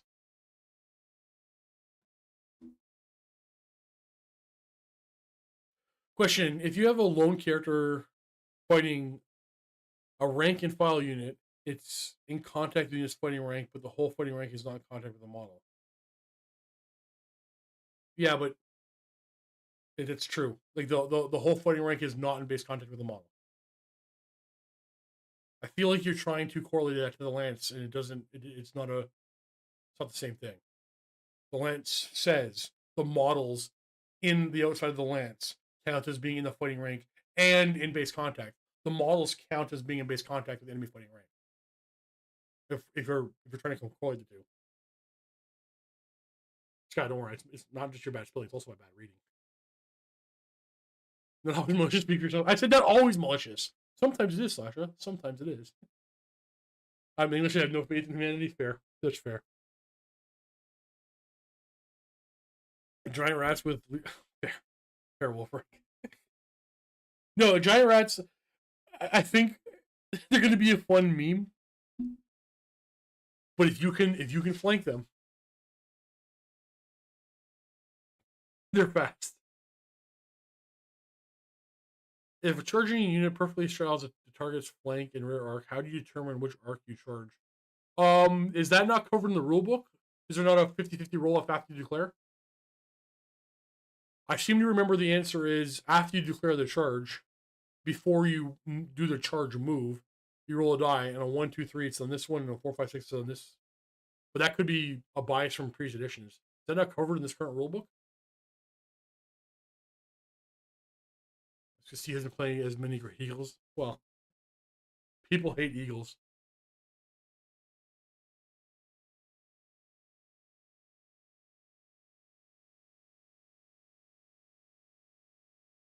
Yeah, but Marcus, it's possible to be exactly on the corner of an enemy unit, and then what you do is you'd have whichever your unit has more models in the particular flank is which side you go on. But if you're dead center with your unit on one of their corners, you used to roll a die to see which one you would go after you declare the charge, and that's how I would play it right now if it's not covered in the book anywhere.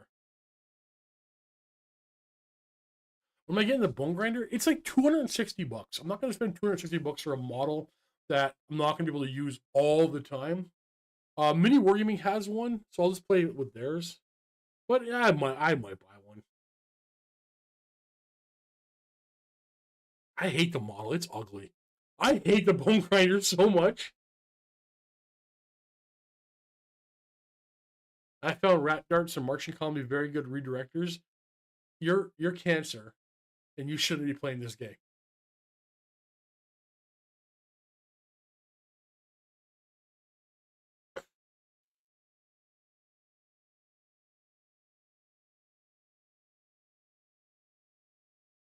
I don't think that's in the spirit of the game, Sir Chubs a lot.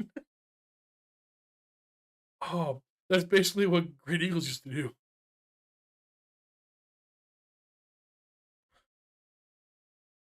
Ah, something in my eye.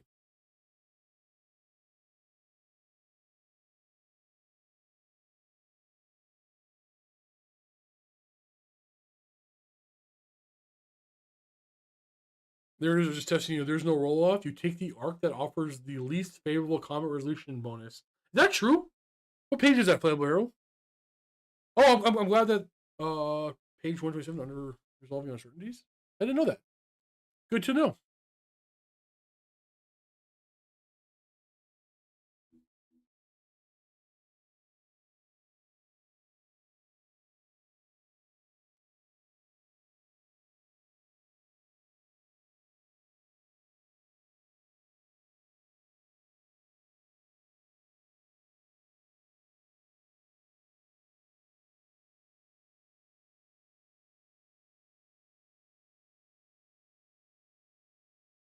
Cool.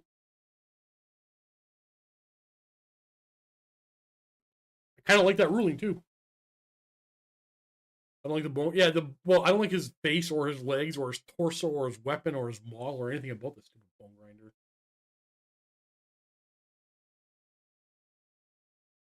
Rat darts. Oh, he just means the units of giant rats that are like basically minimum, and they're gonna be in a marching column and move 18 inches and block and redirect. Give you more time to fire your mortars and your rattling guns and your lightning cannons.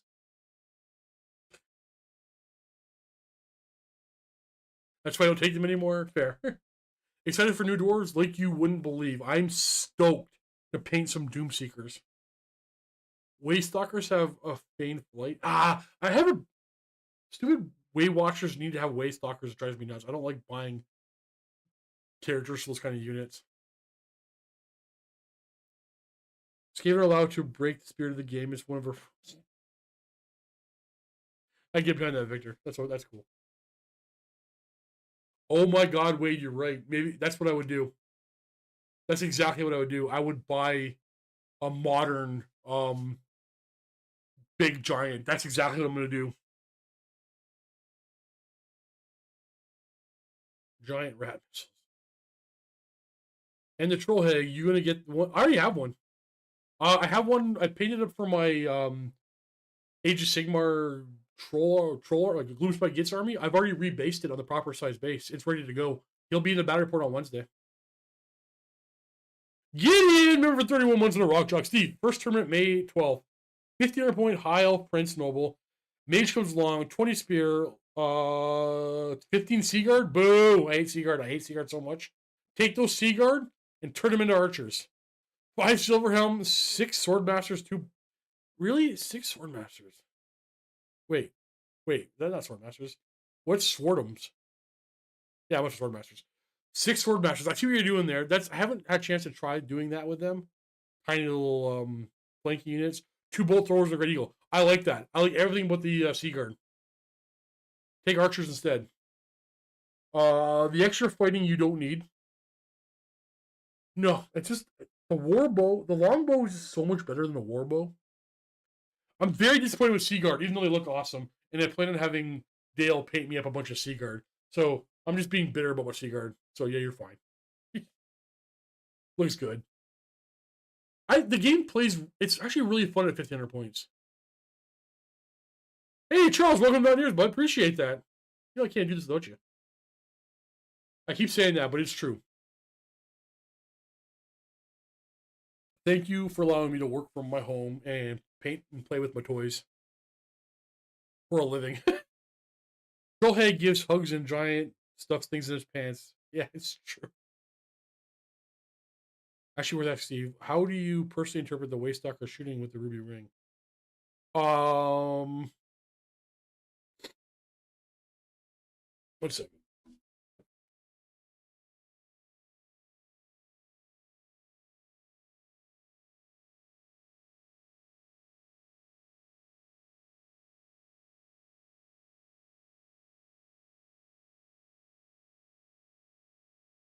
Let's see what the actual ruling says on the Waystalker.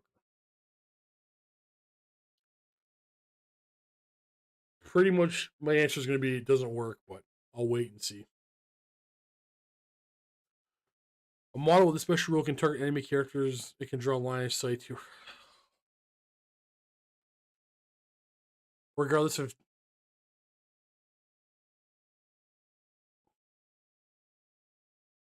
Damn. Yeah, that works.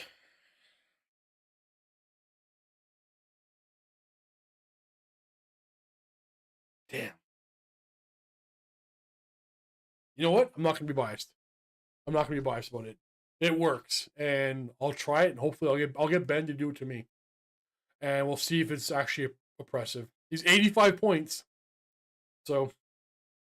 Oh, so Phil's not following. Looks like a Waystalker can buy a Ruby Ring of Ruin, and thus target characters inside a unit with the Ruby Ring of Ruin, or wait, yeah, or a character running off on its own beside units.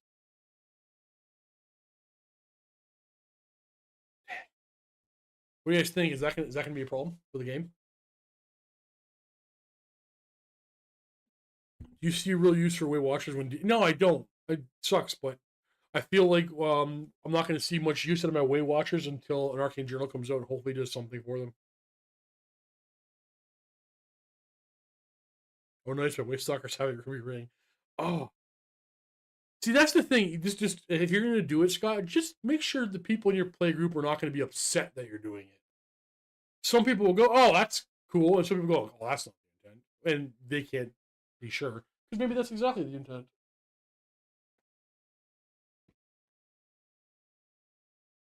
Steve, I painted the unit of 15. No, I just I roll so many sixes to wound with my warbows, Gideon, and they don't have armor bane. It drives me bananas. Does the lookout, sir? Ooh, that's a good question. Is it individual? Well, it's more about targeting characters outside of a unit is the problem.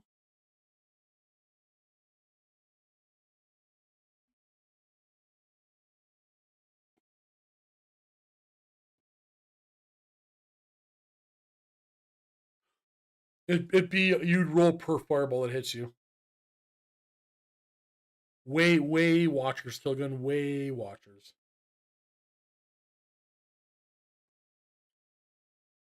I do have one flammable hero. I do have a document. I'm not ready to. I'm gonna post it inside every video when it's finalized. But every night I go through my emails like, oh, here's one more I gotta add to the list. But before I add to the list, I try to um run it down to make sure I'm very confident in my answer, and then I have to write. I have my answers in short form, but then I have to write out like why I'm coming to these conclusions for a lot of things. I didn't. I thought this was going to be a simple. I'll take an afternoon, write it out type of document, and it's gotten too big. I would love someone more articulate than me to take it over, but I understand nobody wants to do it. It's a massive job.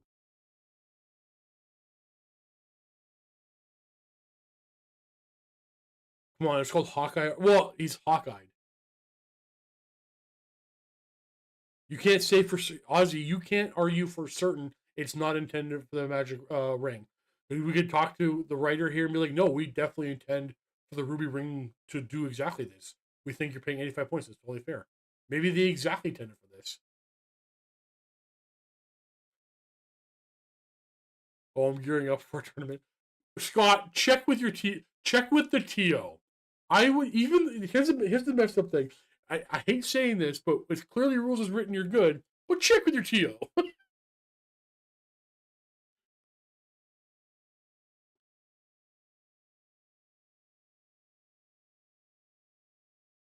Do Hiles have a spell that increases the strength? There? No, I wish.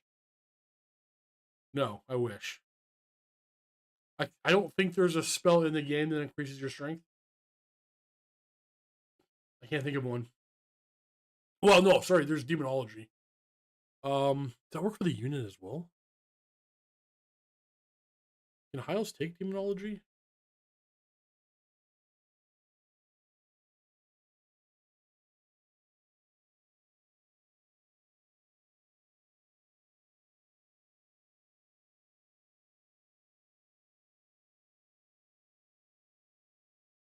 Then they turn the caster their mount and joining plus one more. Yeah, so okay, so you get plus one strength.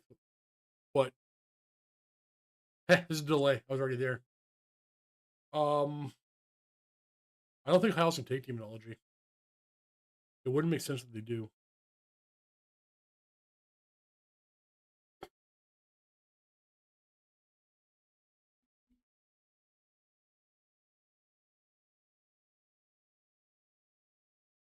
No. Nope. No dice.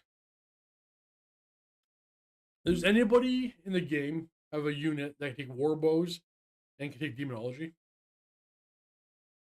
Can't think of one off the top of my head.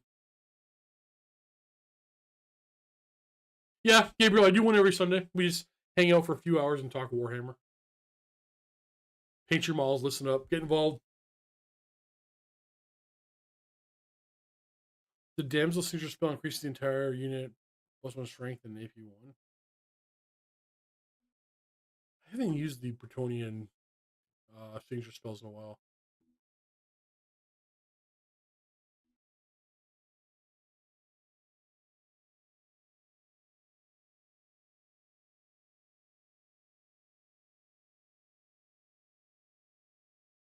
That's actually pretty good. Wait, but longbows are not. Longbows are strength 3, right? Not user. Yeah, doesn't work. Not gonna help for them. Do squires come with? Whoops.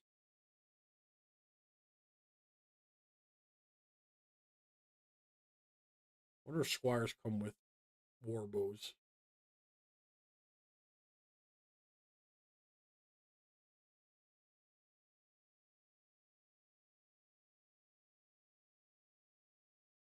No, longbows. Empire might. Ooh. Yeah, but is it really worth it for strength for longbows? They have crossbows and stuff. I don't think Empire. I don't think I want to put a wizard to cast a demon all. It's just nah.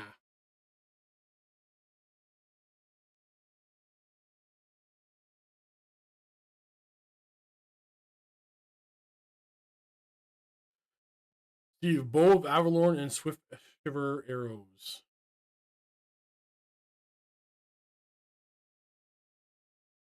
Bow of Avalorn. Isn't that a high elf bow? Are you conflating two armies with each other?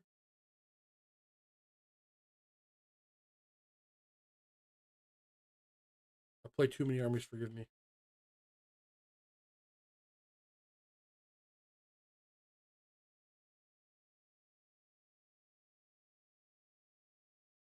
Yeah, that's two different armies.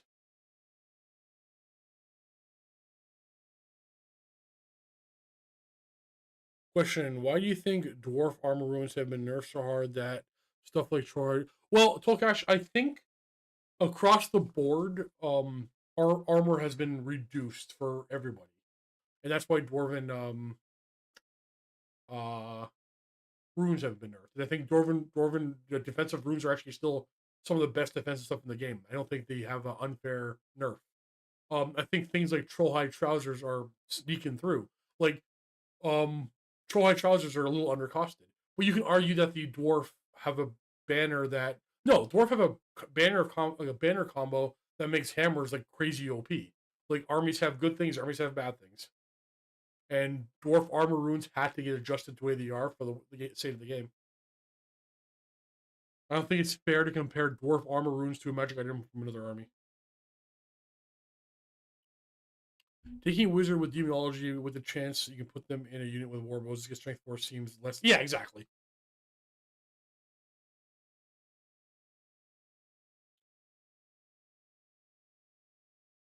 Bow of Loren? Oh, that's a magic bow, right? Fair, fair, fair, fair, fair. Bow of Loren. Okay. It's a 40-point magic weapon, 32-inch range, strength. Oh, that's strength 4, basically. Armor Bane 1. Make a number of attacks equal to attack characteristics. This small suffers in a. Oh, I went through this once before. Um, can't remember the answer. There's a rules as written answer for this because the arrow gives you multi-shot 2, multiple shots. Yeah, we have to go to the rule book. There was a clear. I feel like there was a clear answer to this.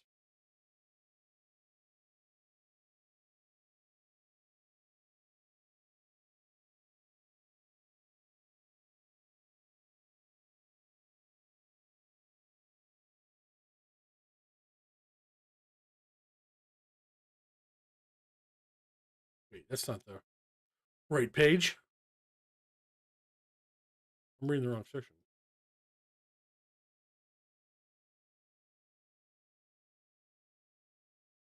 Yeah, no, they don't stack. So you can have special shards and the bow of Loren, and you can either use the rule for probably 3 or 4 attacks from the character, or you use the multiple shot rule, which tells you it's a set amount of attacks too. They don't stack with each other, or they don't multiply off each other. Ben, thank you for gifting a membership. Victor Gabriel, you can thank Ben for your membership. I super appreciate that, bud.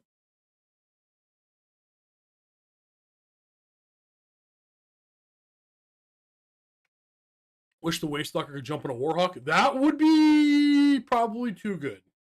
I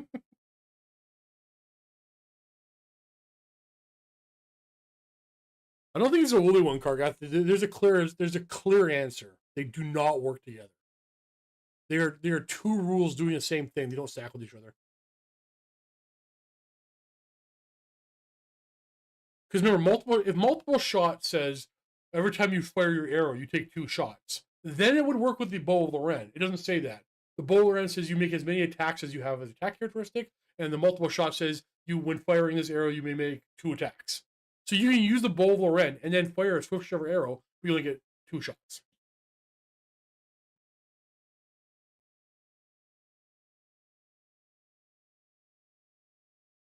But at the same time, you're at least the third person to ask me this. I know my buddy Ben, was one of them. So I understand how it's very easily misconstrued that way. This is not it's not an easy game to learn, but I love it. What is your favorite mage between the Archmage, Spellweaver, and Supreme Sorceress? The Archmage. I'm a high elf guy. Oh, having that reroll. Oh, the Archmage is the best one by far. Having that reroll every turn, it's too good. The wood elves need to be near trees and stuff to do stuff like that.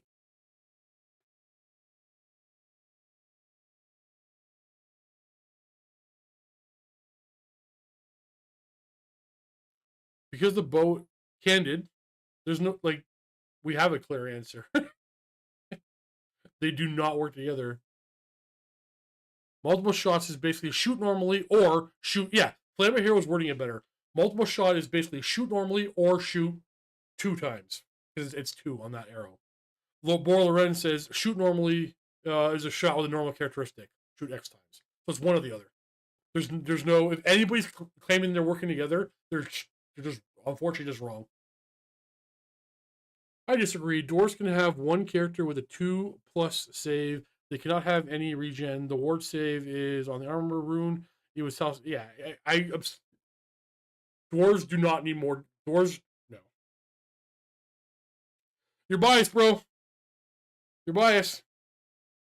They get more and better. They're more defensive than most other army, other than characters on dragons, which is a whole separate problem. They are some of the most defensive characters in the game, while maintaining offense. It's insane. Dwarf characters don't need dwarf characters aren't less than anybody else's characters. In fact, if we were to do like a hero, like who would win type fight amongst all the characters in the game, if they all have to be on foot, dwarves are going to be in the top third for sure.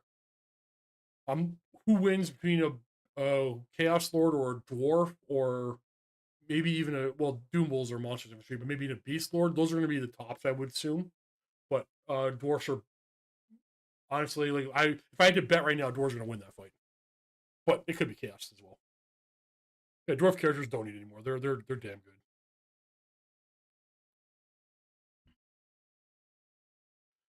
The reroll is awesome. Everyone must be techless. I know. Okay, Gabriel, what rules are we going to see for techless? Are we going to see the first level 5 wizard in the game when his rules come out? Can we take one toughness from high elves T2 base and give them to dwarves T5 base and make it fair? Honestly, I'll start that petition. High elves should be T2 and a dwarf warrior should be T5. And the character's gonna be T6. It's about time. Beards are thick, bro. I'm gluing my union of great, and it's okay to be biased. It's okay to be biased. We all have our opinions. And you know what? Sometimes your characters are going to die. Because they should.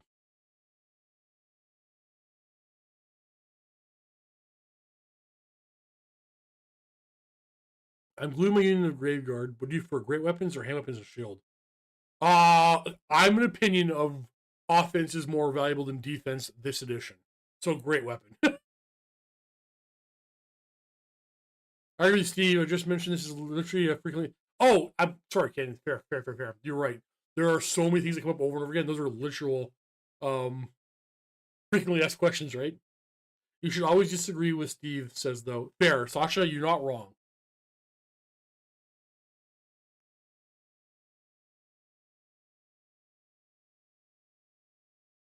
And to speak to somebody with practical experience in the game, I know there's been a lot of negativity on Warriors of Chaos. Cost to power the table. What do you think is justified? I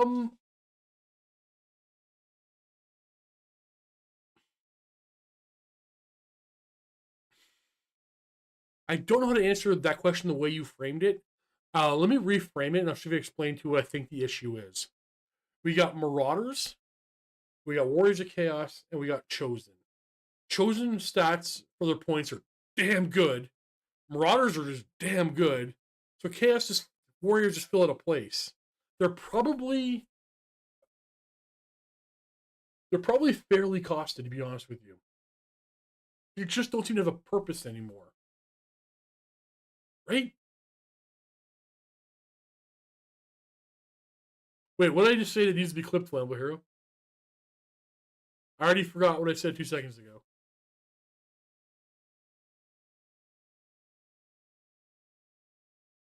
Tolkash, buddy, when you see the dwarf iron golem that's coming out, the mount that can take on any dragon, it's insane. You're gonna be like, oh yeah, we need to nerf these things. They're too defensive. And you speak to somebody with I read that one. What do you think of Hammer Champion with Strike's first rune, with your beast being king, hate your character file board, take away the charge bonus? No, that combo kill run is so crazy powerful. I don't even think not even the rune on the champion. Just like make your opponent disrupted. It's no initiative bonus, no bonuses or special rules for charging. Then your hammers have 2 attacks each at strength 4. They're gonna kill anything that charges them before they even get to swing, for the most part.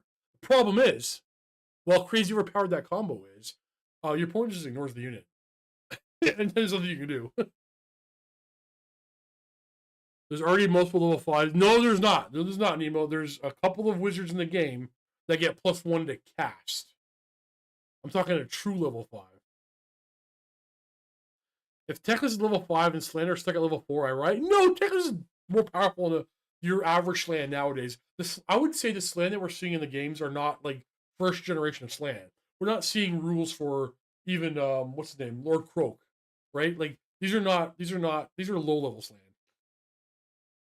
We think of Tomb Guard Cherries and Warsphinx shooting, hitting on 4 with and cleaving blow. Ha! Wait a minute. Wait a minute. Wait a minute. Wait a minute. Wait a minute. Wait a minute. Wait a minute. Are you saying the cleaving blow works on their impact tax as well? I didn't even thought about that. That's not the intent. But whatever, do it. I mean, you know what? My bad. Maybe it is the intent. It doesn't say cleaving blow, Tomb Guard only. You only have to agree with Steve in the studio, right? See, that's right, Dale.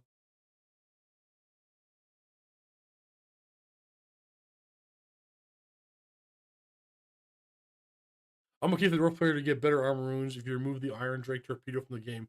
Yeah, this is I'll make that trade, Charles. I did not want. Why is the Trollhammer torpedo better than the cannon? Know what dwarves really need? I want to see dwarves get an FAQ where they get a rune for a cannon. They get a +1 damage. That's it. 25 points to make the cannon do +1 damage. That's all I want for dwarves.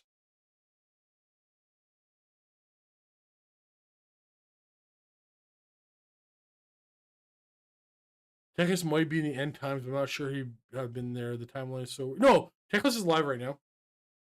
Teklis is definitely alive right now in the current timeline. So is Tyrion, obviously.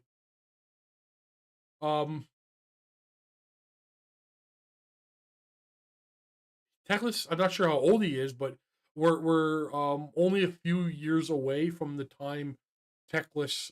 We're less than 100 years away from the time Teklis sails over to the old world to teach the Empire the colors of magic. Less than 100 years. It could be 30. I think it's 30 years away in that time frame, but it's less than 100 years. Oh, it's in combat? Okay, good. Well, at least it's not working for the boast, then, hero.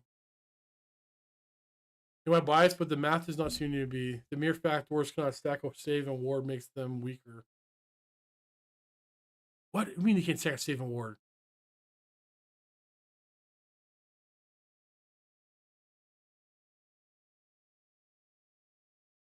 Okay, Tolkash. Hold on. I think you have. Oh, I was making a joke about the new unit. There's no. I don't know anything about no. I think you're assuming Tolkash that other characters can make things better than that. Everybody has that problem. Everybody has this, the problem that you're describing. The dwarves have it less than other armies. Armies can't make characters on foot with 2-up armor and really great ward saves and regen saves. Now, I think Hyles can. Can anybody think of any faction they can put a character on? So Hyles can take full plate armor and a shield for 3-up armor save. The Dragon Helm for 2-up armor save. That's 10 points of magic items. They can buy the regen thing for 20 points for 5-up regen. Their armor could be the armor of Keldor, so that's 35 points for 5-up. It's another. No, they can't buy that. They have to buy Talisman of Protection. They have to buy Talisman of Protection to get a 2-up. So we're 60 points in. Now we have a character that's 2-up, 5-up, 5-up. We have 40 points left for a magic item. They can do it. But they're T3 with 3 wounds. The dwarf is literally T5 with nothing.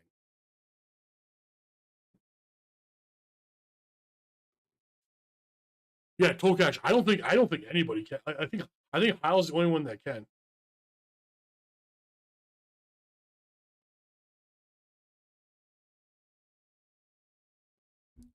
The only level 5 wizard should be allowed to be Grimgor.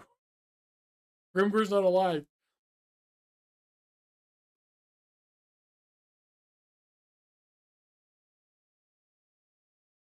Now, Nemo, you're a Hyle player. You can make that character. I can make that character. Would you ever run that character?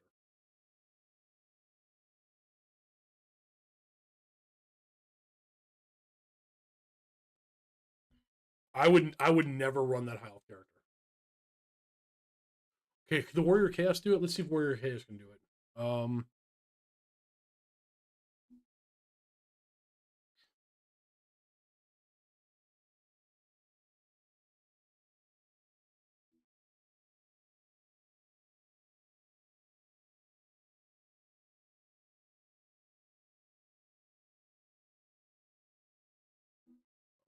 Chaos Lord,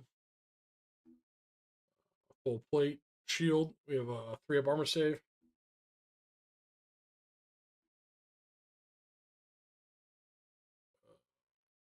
Damn armor, damn doesn't help. Crimson armor darken. I don't think that doesn't help. Regen for 40 points. They have their own built in.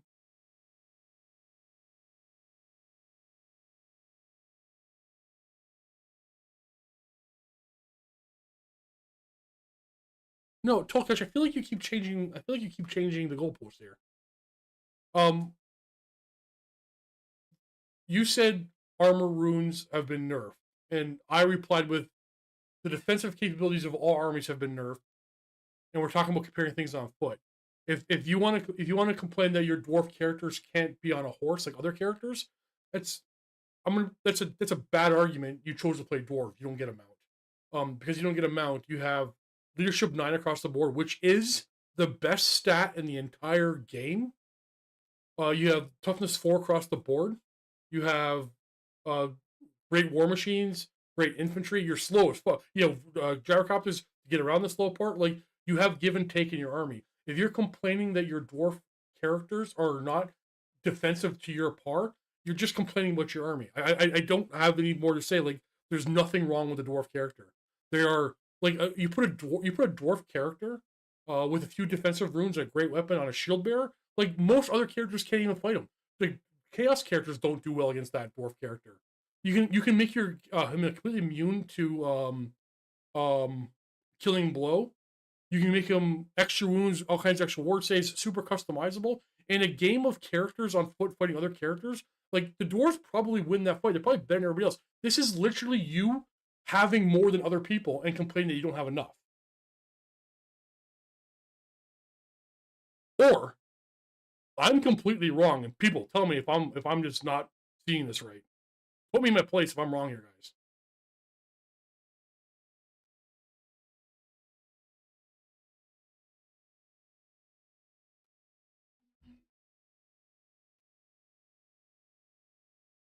There are no dwarves on Griffin. Oh yeah, Bedazzling Helm. It's true. Bedazzling Helm. I can get into 2-up save. Let's put that on there right now. And we have any points left over? We have no points for magic items. So we have a hand weapon that's strength 5, AP 1. It's not terrible. 300-point character.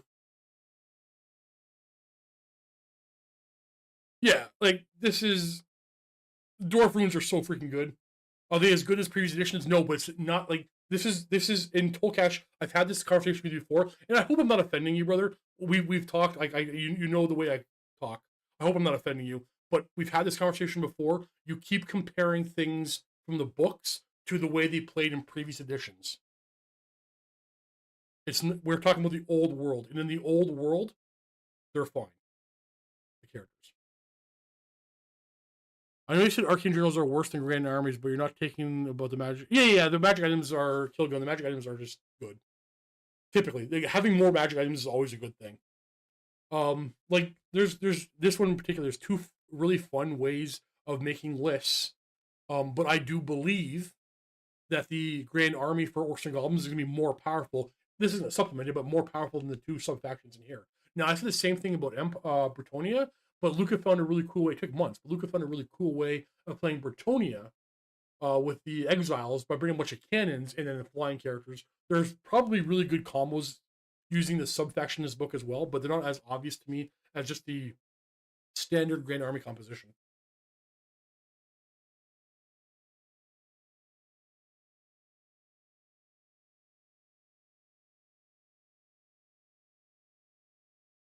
With the bedazzling helm, -1 hit stack with the glittering aromas -1. Yeah, so Striker, you know what? Okay, I want to talk about something else about that, because There is a. I'm not shifting the goalposts. I'm talking about defense. Other characters increase their armor, also with mounts. Dwarves can't. This was mitigated. Yeah, but you can't bring mounts in the conversation, Tolkash. Mounts are not part of the conversation with dwarves. You don't get mounts. So if you don't like that you don't get mounts, play a different army. This has been this is don't pick an army, and then armies have good things and bad things. Every army has a negative. You can't say, well, look at my negative. I'm gonna ignore your negatives, but I'm gonna use mine to say you got more than me. Every army has a negative, and you chose yours. It's dwarfs. It's dwarfs. It's dwarfs. It's dwarfs. Okay, so for a black orc character on a wyvern, you take the bedazzling helm for 60 points, and then you can take the effigy of Mork, a new item in here, 35 points. Any model that directs attacks against the bearer of the effigy of Mork during the combat phase suffer -1 to hit. Now, you'll have full plate armor. So full plate armor in the bedazzling helm gives you 3 up armor save, and you're -2 to hit in combat. No ward save, no regen save. Is that going to be a really powerful character?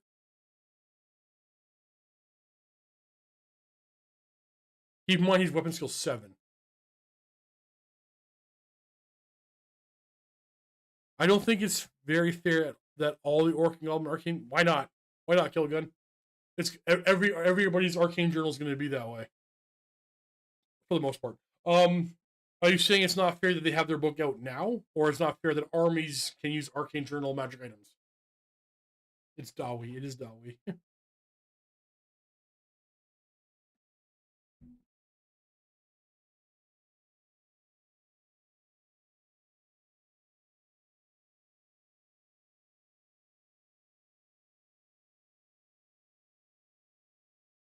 Waiting on feedback on the -2 to hit character.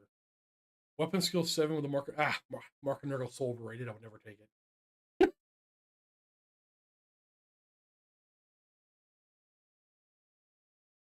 Is it an Orky character? I don't know, Sasha. I'm literally asking, like, Sasha, do you think that's an Orky character? So, I guess you can buy a shield. So, full plate armor. Dazzling Helm takes you to 3. Shield takes you 2 up armor. 2 up armor save, -2 to hit, but you need offense. So you can't have the shield. You need a great weapon. So 3 up armor save, -2 to hit, great weapon. Is it going to be too good, or is it just going to be fine?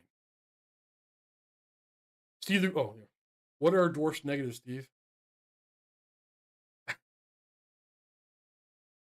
You're slow. You're slow.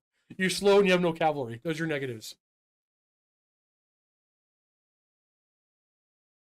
Even though the gyrocopters really offset that slow part.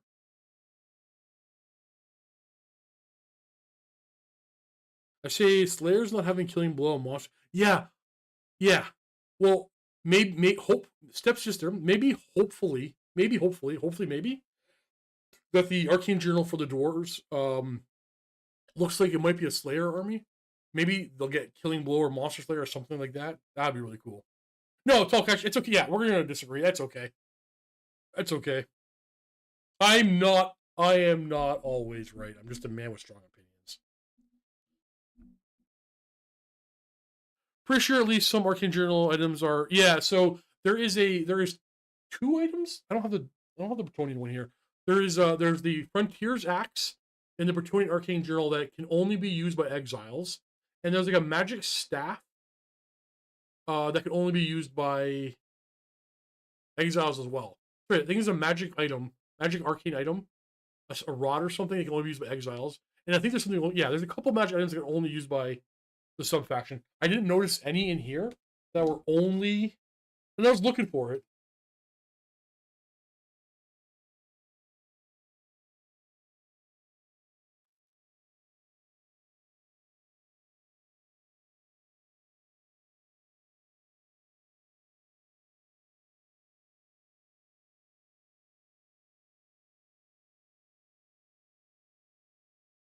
Yeah, no, everything here looks like it's available to everybody.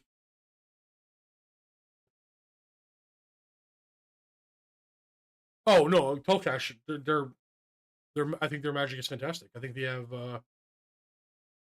You um I'm gonna make this argument. So when I play an army, I'm gonna play like Hiles, whatever. I'm gonna take the lore familiar, and I'm gonna take these specific spells that work really well with my army. And I'm gonna do it's the same 4 spells every time.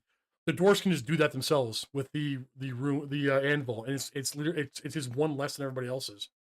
It's like one less power. It's power level 3 for like amazing spells. They like an amazing magic missile. Amazing. No, the dwarves do not have the short end of the stick on magic.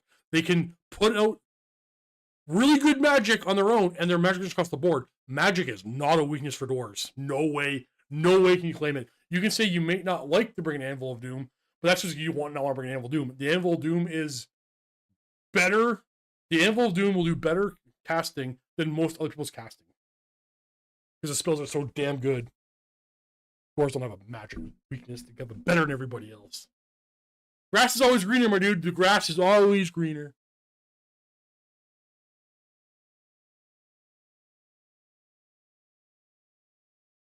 Slow, but you can really pay safely. That's true, Drew. Oh, there's always dice.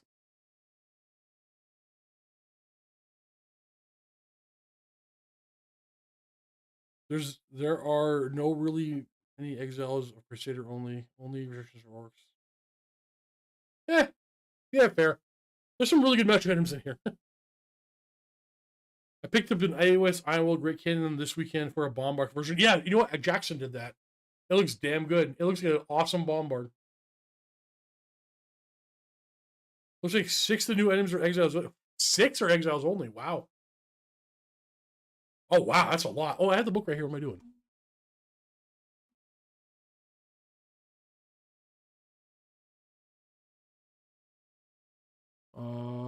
Crusader Lance. Yeah. Okay. Yeah. I don't know why I'm double checking this. We know Flammable's right. Yeah. Why so many?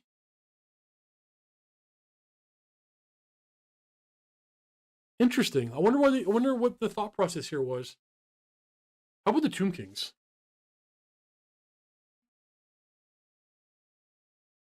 Ah, I just closed it instead of clicked on it.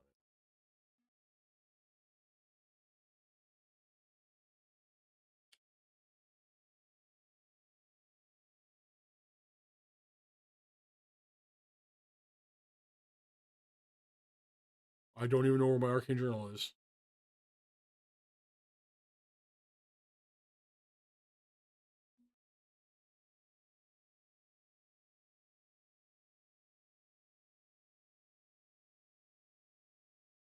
What is this? All right, I closed it. I can't find it. I'm assuming the Tomb Kings have a bunch as well.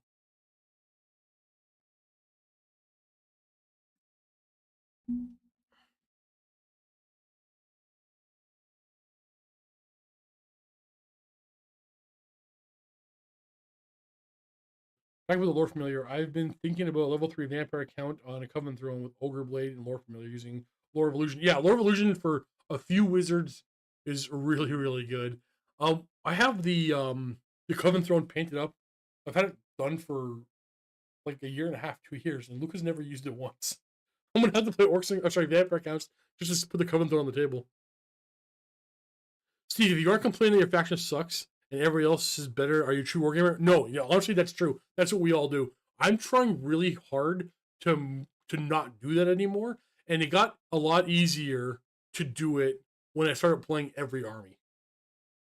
But I was right down there in the mud, just defending Hiles in 8th edition. Like they're not that bad. They're not that bad. They were that bad.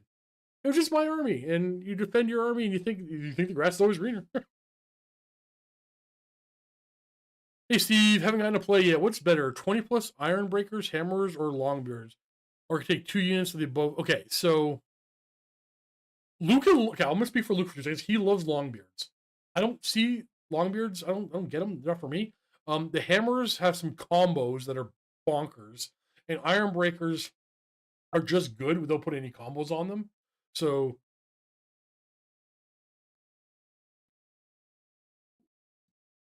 I think competitively, Hammers are the best, but I think Iron Breakers, Hammers, Longbeards. Thank you for your old world content. Are you planning any Skaven battle report soon? Well, actually, there is one handheld game where I played against Dale a couple weeks ago. It's for members only, and tomorrow morning I'm putting up another members only Skaven game versus High Elves. High Elves versus Skaven is going up tomorrow morning for members only. So if you want to spend a couple of bucks, become a member and watch that battle report. These things do cost money to produce, so just gotta keep it for members only so we can, justify the business here. Gotta pay all the bills. So yeah, I have 2 Skaven handhelds, but we will get some Skaven live stream games in sooner than later. Stormbolter is currently working on a Skaven army for us to use, and he'll have it done soon, and we'll get Skaven in on the regular rotation. The current plan is to keep all the armies in like a proper rotation, so no one army gets overused, or everybody gets to see their stuff as often as possible. And yeah, we'll get them in the rotation proper soon on the live streams. Oh god, the anvil casts a +3 on a movable. Most wizards can spell plus. No, most wizards do not dispel +5. That's a lie. Like, who dispels a +5? One wizard? Who dispels? What do you mean most wizards dispel +5? Talking out your ass. Bullshit. I played against one with the anvil. It casts nothing. Yeah, but I mean, I've played a game where opponent had 2 level 4s and I had a level 2, and they cast not a single spell the entire game. Does that mean level 4 is overpowered? One time you got no spells off is useless?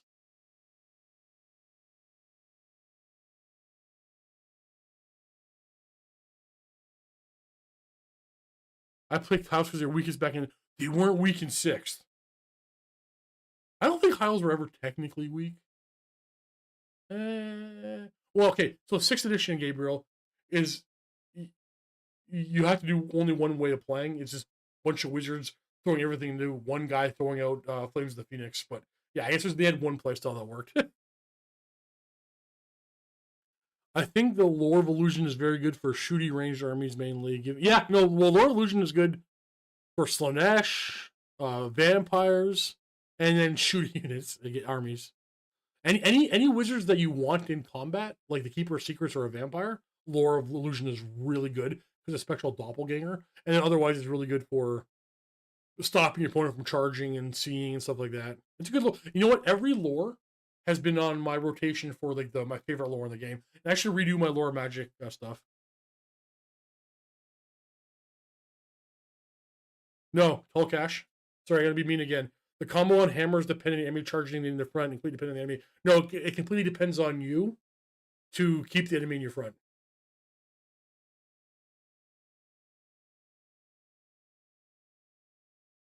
I'm starting to think Tolkash, people are just outplaying you, dude. I'm sorry, that was mean. That was mean. I didn't mean it that way, dude.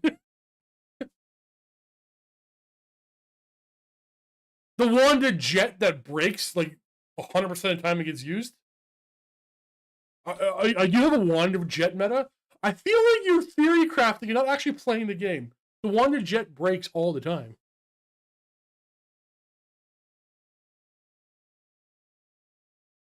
Sorry, buddy. We're not going to agree. It's all good.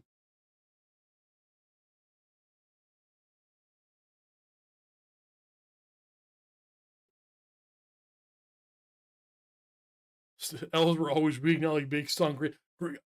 Orcs and goblins have never been better.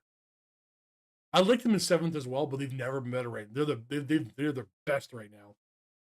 What do you think of the fix for level 4s? More points? Actually, no, Felix. So Warhammer Armies Project had this rule for casting spells where level 1s and 2s would get +1 to cast and dispel, and level 3s and 4s would get +2 to cast and dispel. If this game adopted that rule, it would be an amazing fix to Magic. That's it. That one tiny little fix.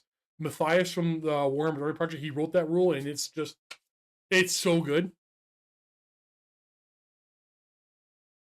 Demons of Zine should get +1 to cast, not to dispel. Intrigue of the Court was terrible. Yeah, but all you do is you bring 3 wizards, and 50% of the time you pick your general. Doppelganger with Fellblade.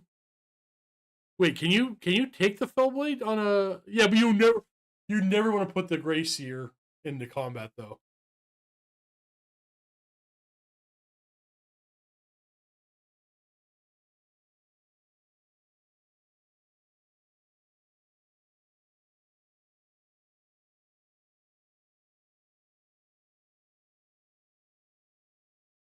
Steve, I played against a level 4 wizard that didn't get a spell off. Does that mean they're bad? Also, Steve, the one that breaks every time is so bad. No, it's. Thank you for yes, it's exactly what I'm saying. Do you understand like the difference there? One is one time something happened, and the other example was every time something happened. Understand? There's a difference there.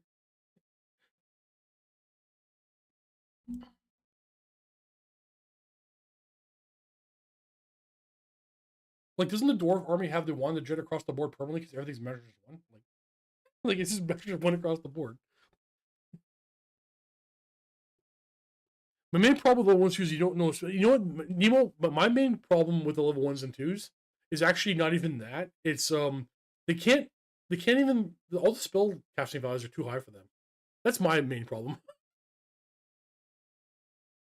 See, going retroactive in the chat, but you list all these strengths of dwarves like T4 leadership 9. They paying for that with points, but disagree leadership is the best stat. Moving on. No, okay. Leadership is movement is a very very good stat. You can make that argument. You can make an argument that initiative is better than leadership. I wouldn't. I'm open to arguments for it. I think initiative is finally a good stat, but I do think the best stat in the game is the entire every unit in the game is effectively stubborn compared to old editions. There are plenty of armies that their general is only leadership 8. The lowest leadership in a dwarf army is 9. Leadership, you just go. Doesn't matter how many times you lose combat. Just don't roll a 10 plus, and your dwarves are gonna stick around to the last man until they get outnumbered, I guess. But yeah, no, leadership is probably the best stat in the game as far as I'm concerned. But you don't have to agree.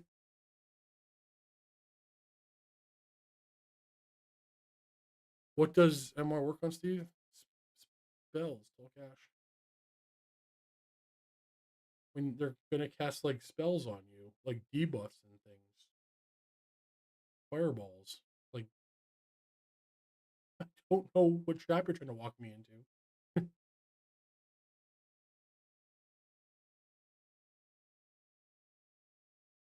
Considering that we've seen Luca lose the whole army on bad leadership roles, I know, like leadership is the best stat in the game. It's the most important stat in the game.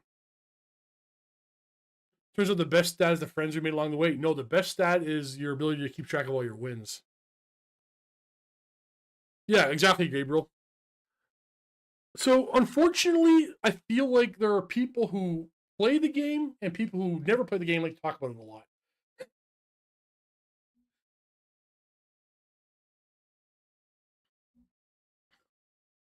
Sorry, I get very confrontational. I gotta tone myself down.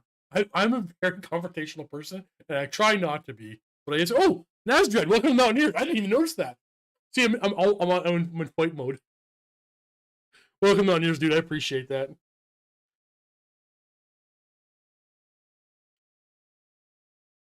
Tolkash and I, we've had some good fights in the past. I feel like you're gonna try to rile. This is let it go, Tolkash. We're gonna just rile me up, and it's just gonna go back. By the way, this edition you can have leadership 10 goblins to have leadership 10. How do you get leadership 10 goblins?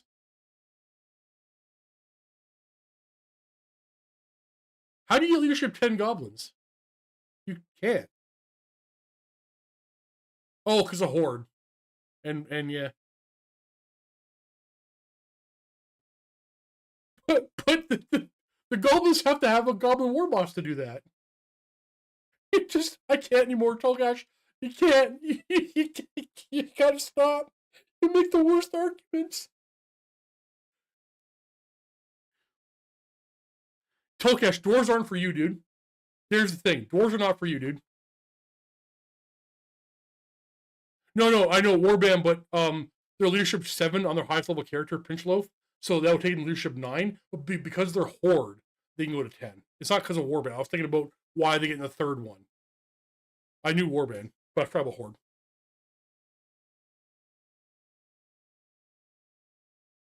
You know what? Goblins are dwarves are bottom tier. Everybody who plays dwarves should play a different army. Just they're not good. It's definitely the dwarf army. Jump ship.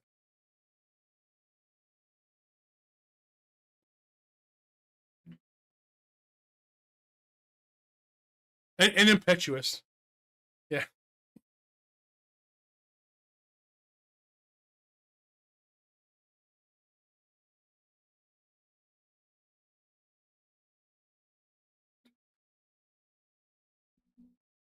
I'm gonna redo Mike's version 2 list, see if I can change my mood.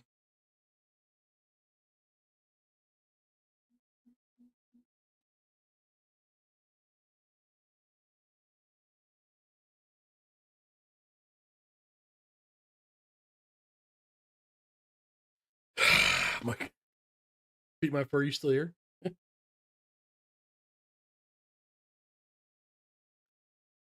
This is a vampire list.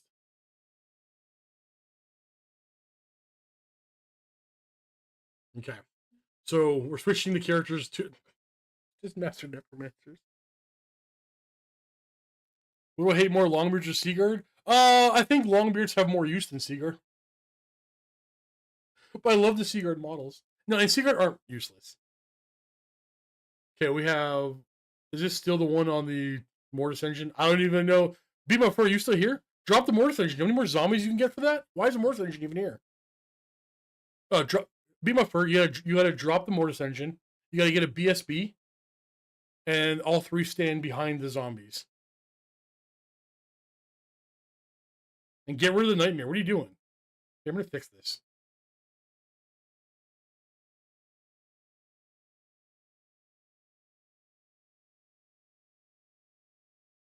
Where's the part where you click BSB? Can you not be the BSB?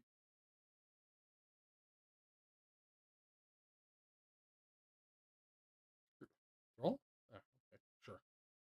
Can the White King no longer be the BSB?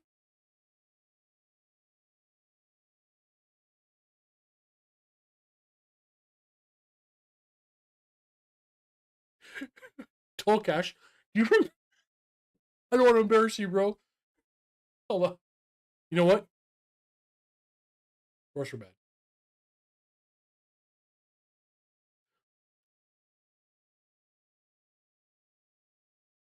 Okay. So we fixed the characters. We have 2 wizards to bring Mauls back to life. Vampire Thrall to reroll that. And that leaves us. Man, we have points for more zombies. Oh, no.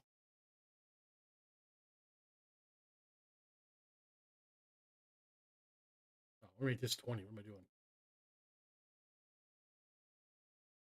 1, 2, 3, 4, 5, 6, 7, 8, 9, 10, 11. 440, 460 zombies. What do we think? Who wants to play against this list?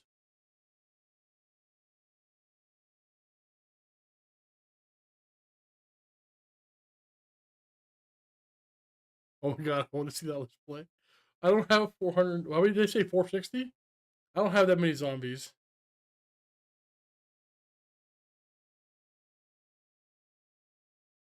Or hammers. Or great weapon warriors. Okay, let's just do the math on this. Let's say 40 zombies are going to be. Let's just say 10 by 4. Um, that's all right. It's all right, Camden. We got this list here. I got my calculator open. So 250.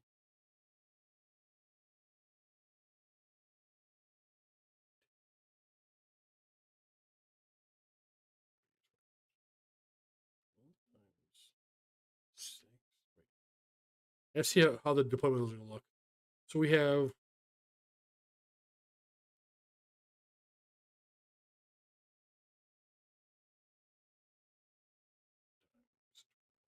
We have 864 square inches of deployment. 864 square inches. Okay, so we're going to use.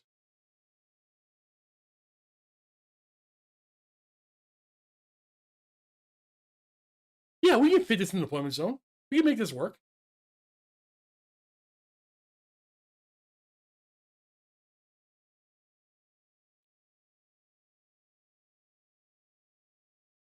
We got to make sure there's like very little terrain in your deployment zone so you can make this work. But we can make this work. Does anybody have any zombies for sale? I'm looking to purchase anywhere from 1 to 460 from you.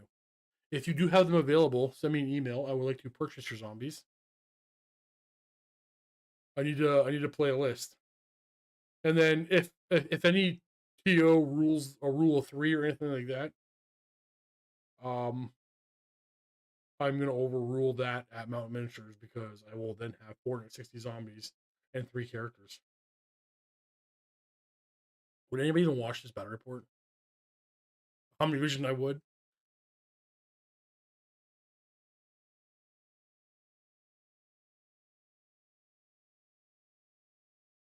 You know, when the game, if you're figuring out if your army, it's true.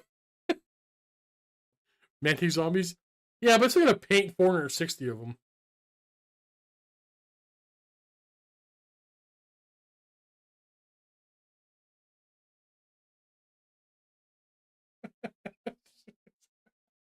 No, no, this is enough zombies. I don't want to have more. I don't want to have more SSX Halloween special.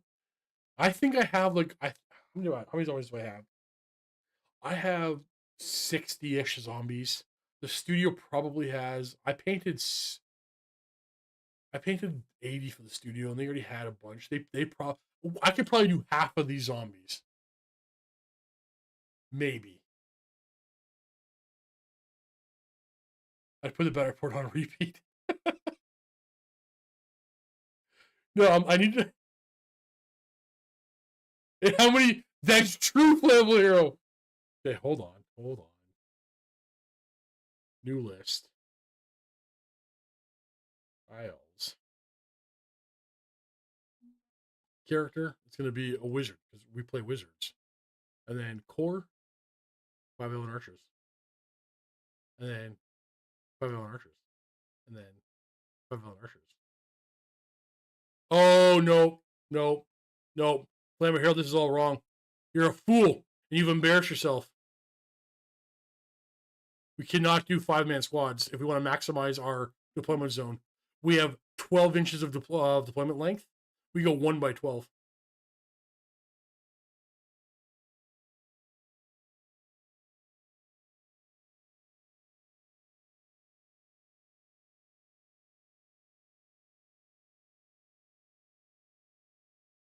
That's true. I can just make piles of little globs of mud on bases still cache. Maybe put a tombstone here and there.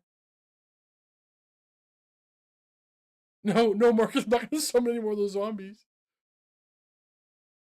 We have these squads of 1 by 12 archers. This list here is 100% going to kill one of those zombie units by the end of the game. Like, it almost certainly could probably do that. Is there a copy and paste function?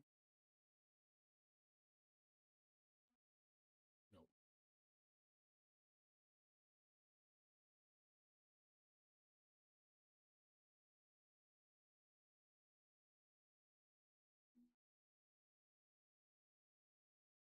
Okay, I had 15 points. Oh, I don't want to do 15 points.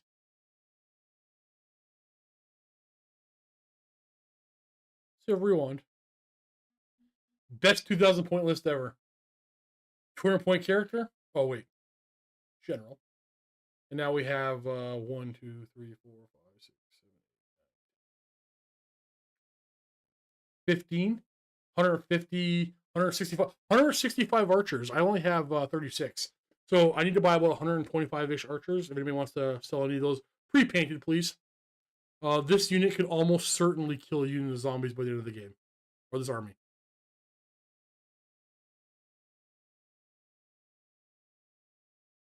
You're printing out one. What kind of STLs are you using? Anon. I would love to see some. I need to get more Goblin Wolf Riders.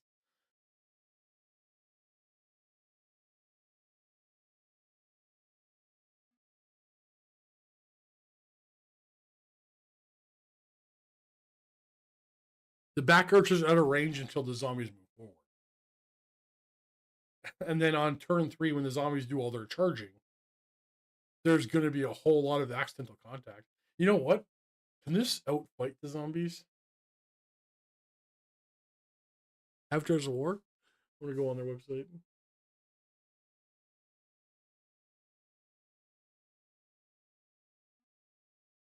Oh, wait. Yeah, that's right. They do Wolf Riders?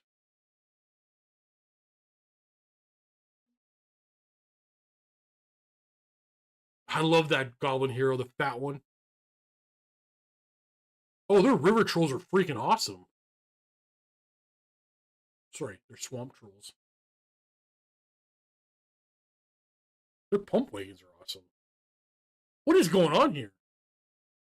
I haven't looked at these guys in a while. Their dwarves are awesome. Where do I?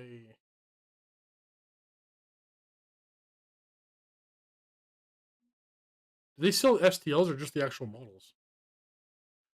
God, this was like the original like knockoff. That looked really good. I guess can't see. You know, maybe let's go this way.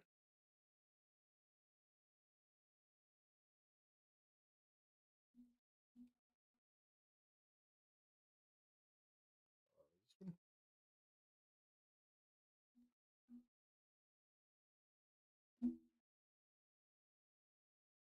We're gonna have a weird view because I don't want to adjust the screen. Yeah, let's say ground the paunch right here. Oh, let me get my logo's in the way. Yeah, whatever. How do I get to the other orcs and goblin stuff? All I see is dwarves. Pretty printable? Ah.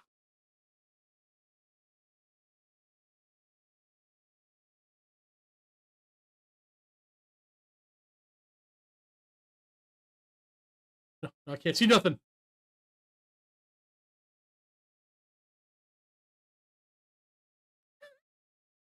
Here, the zombie list might not be shit though.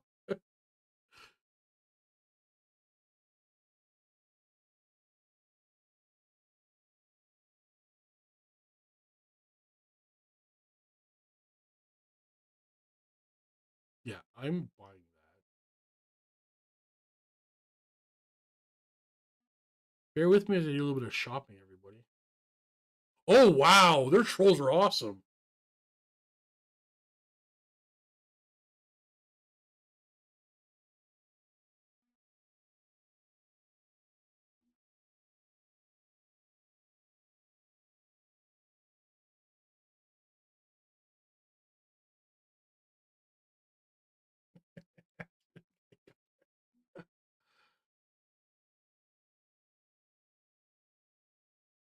Okay. We have a unit, or we just have like characters on wolves?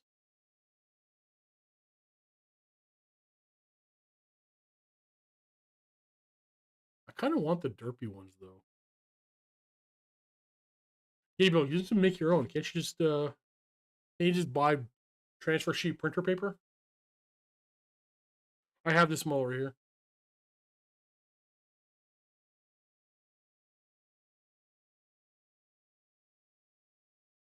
It was a gift from a dude.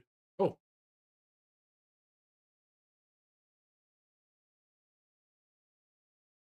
well, because Avatar Award like nails the Games Workshop Warhammer Fantasy aesthetic.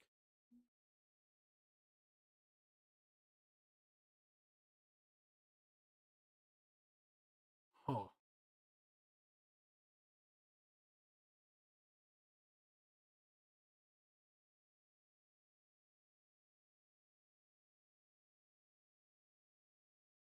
I don't know if I want these or if I want to buy the other ones. All of all four guys. Can you buy a print along with the paper? Wow, fair. I'm sure you can find somebody to do it for you, no, Gabriel?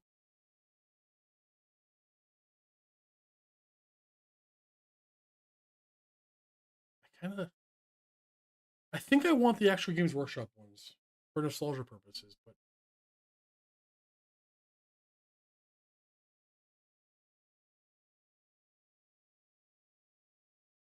where were the river trolls?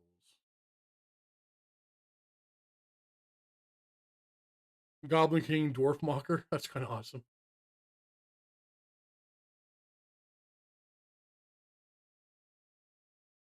These are different ones.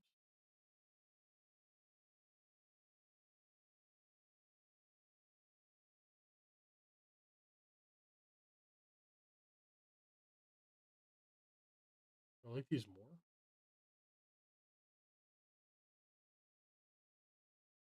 Stone trolls.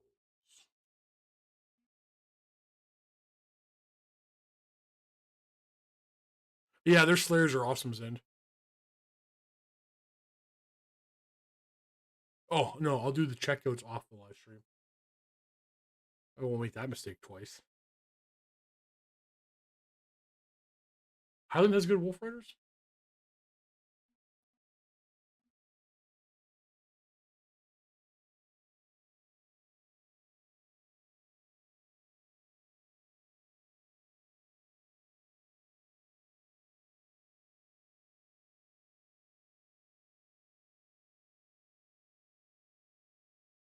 I'm assuming it's under here. Oh, probably under here. Ooh, I don't like those trolls. Ugh, I don't like any of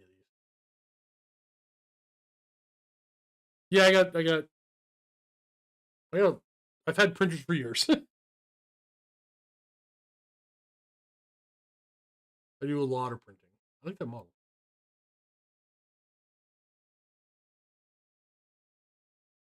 Where's the Highland? Did I miss it?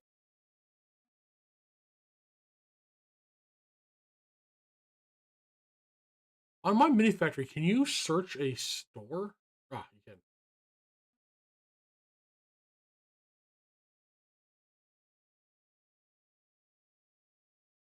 Oh, coming in April. Gotcha.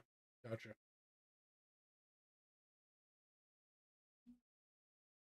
wonder if anybody else has anything.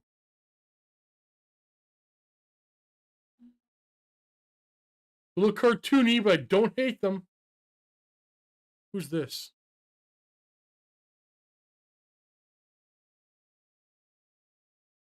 I don't like them.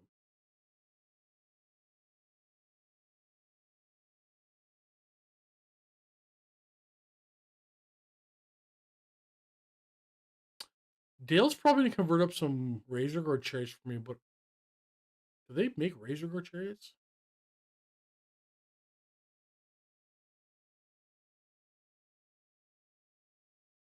No. Does anybody make a Razor Gore STL? The thing about my mini factory, and I'm openly willing to criticize them because I used to love this website. They are it is impossible to find anything on this website anymore. It's so big and disorganized. I can't find nothing.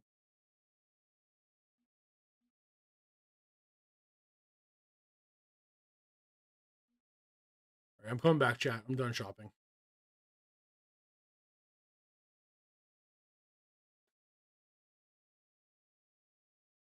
Yeah, I got both my printers go. I have a P1P printing bases like crazy, or sorry, movement trays like crazy, and I got the Anycubic Mono M5S, whatever the hell it's called. I print entire trays of resin bases in 20 minutes. It's awesome.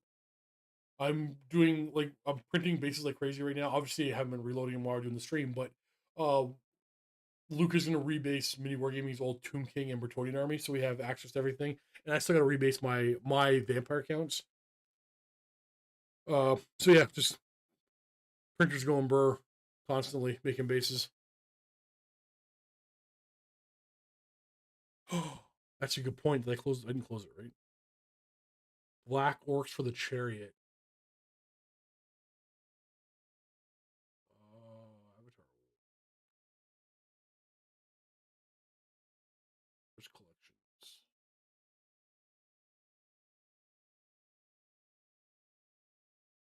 It's freaking pump wagons I love. Wait, am I in the wrong spot? Sorry, I went back to shopping. I'll be done in 2 seconds. I don't want. That's why I hate the site. There we go. Those snotlings? Oh my god. Are these black orcs?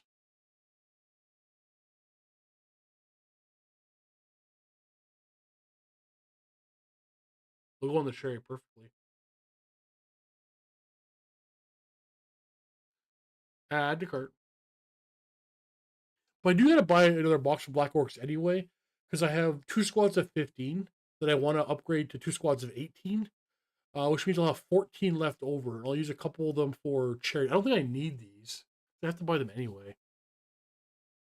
I converted a Mornfang to Razor. That's actually my idea. Well, Victor, what kind of printer? If you want a PLA printer, I strongly recommend you buy an Anycubic. Sorry, not Anycubic.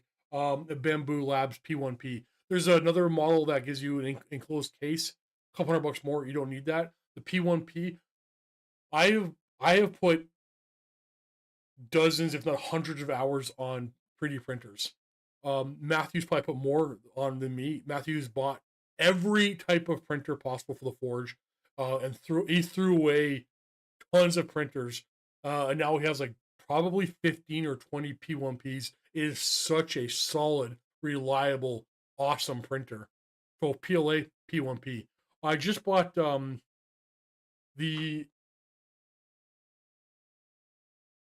Anycubic. I just hasn't been out that long. The new Anycubic printer with their high speed resin, prints that used to take hours take 10 or 20 minutes, and it's a 12K printer. The details amazing. I'm loving my two printers. These are the two I recommend all day long. If you want the resin one, I'll get the name for you. But what kind of printer are you looking for?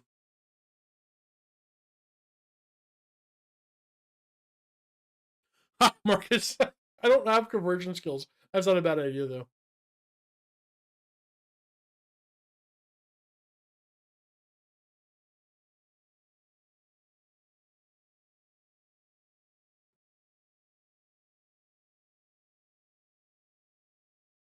You have all their Terror Ogres.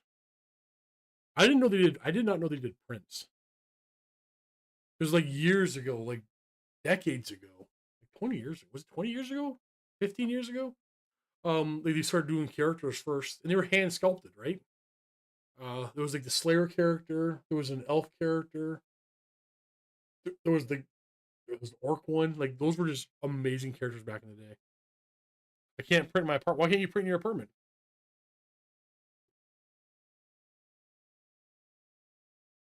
The resin one doesn't give off much fumes. It sits in my kitchen, and the other one, it's not that loud. I don't hear it next room over. I don't know if it's sending vibrations through the floor to downstairs neighbors or anything like that. If you had that, but I don't think if I go downstairs, I can hear my. If I go in my basement, I can't hear my printer upstairs.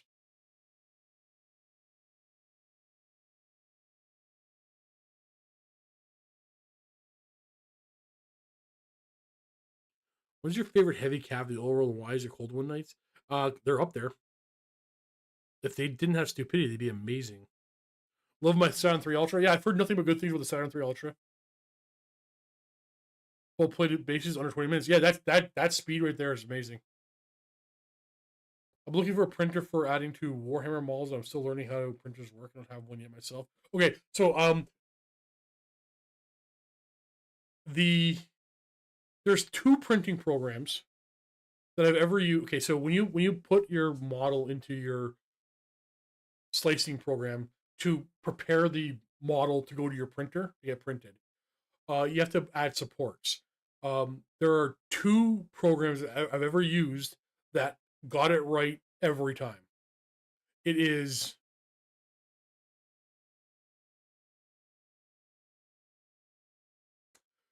okay. There's this $8,000 printer at Mini Wargaming.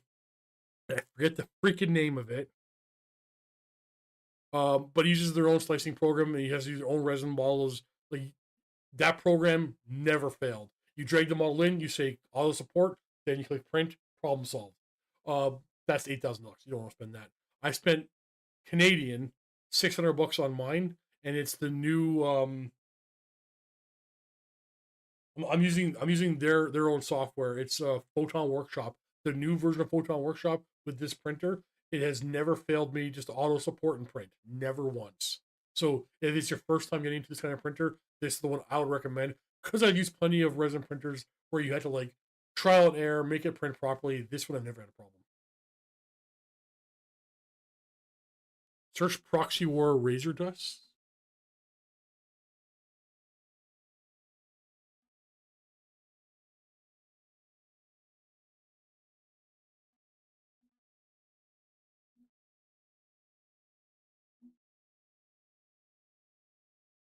Comes up as Reddit.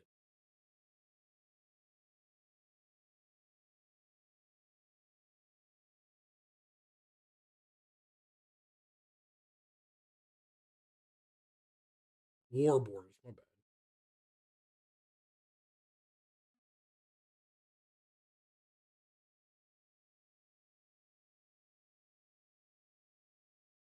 Nice, but I need one attached to a chariot.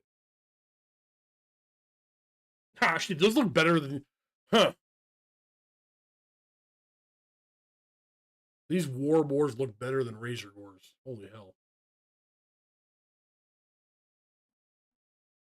I have an Anycubic i3 Mega FDM printer and I love it. Never used one of those.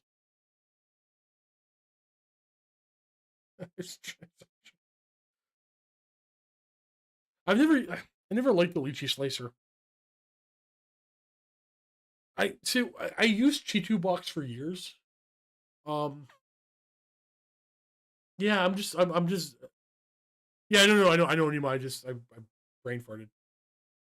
Um, yeah, the photon slicer, the new one that came with the hard drive that came, like, sorry, the flash drive that came with the printer. It's like I never Photon Workshop was the first one I worked with years ago when I bought my first printer like 5 years ago. That one it was just trash. I had to move the Chitu box, and Chitu box is what I used for years. But now I use this one, I won't look back. It's perfect. It just auto sports too good because even Lychee Slicer or Chitu box, I still after auto supporting a miniature or anything really, I'd go in and examine everything to make sure like, oh, you didn't miss nothing because they always miss something. Not this one. I don't even bother looking.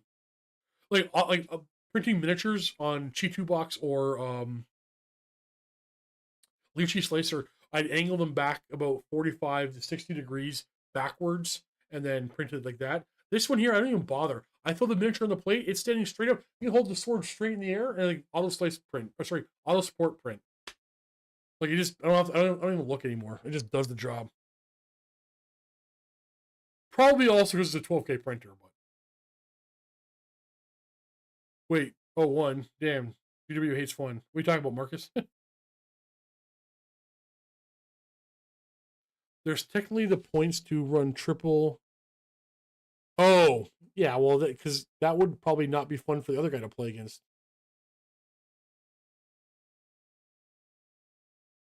Yeah, I just never liked Leech Slice. I don't know. Yeah, Dark Match Fight. Like I've always had to do that. I just don't have to do it anymore. Oh, we're winding down. I don't know if it's me or you guys, but it's not me. Should we end it here? Do you have any other topics we need to tackle this fine Sunday afternoon before I get back to printing and painting? And remember, we are going to do 2 streams of Arcane Journals this week. Great Unclean one, Ozzy. I'm late to the conversation of what slice you like over the lychee. Oh, so okay, Matt. I want hold on. I'm gonna go get the name of my printer.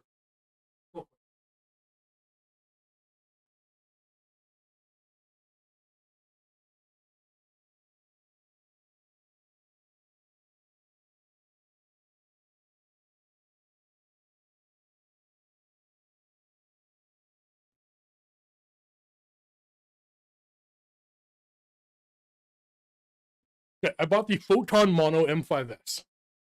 Um, very inexpensive, all things considered.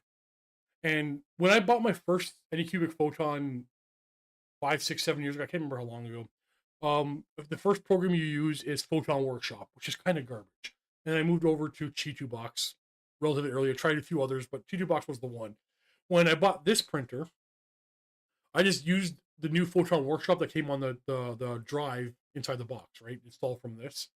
And like it's our new improved slicing program. Like I'll give it a shot first for like the first couple of prints, and then I'll go back to Chitu Box right away. I'm like, oh god, this thing is way better. It works. It's easier to operate. Everything is clear. It has all the presets because I have a high speed resin.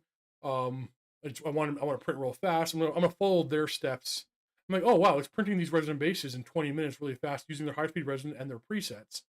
Because you have to click the printer you have and the resin you're using. Like, okay, when I move the other printers, I'm gonna have to do like figure out all this the settings for when I use like Cheeto Box or whatever. But then like, wait, I'm gonna try high-speed resin on a really fast print on a model. Like the detail is amazing. Like, wait a second, I don't have to use another slicer, so I'm just using the new Photon Workshop, and it's been amazing. Which Photon Workshop I hated before. It was actually terrible. Want to do a quick check on War Crow Orc miniatures that are coming out soon? Let's do that. I like 3D prints. War Crow.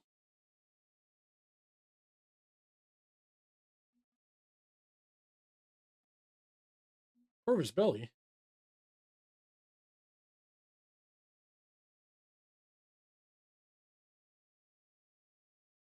What are these? What are these miniatures for?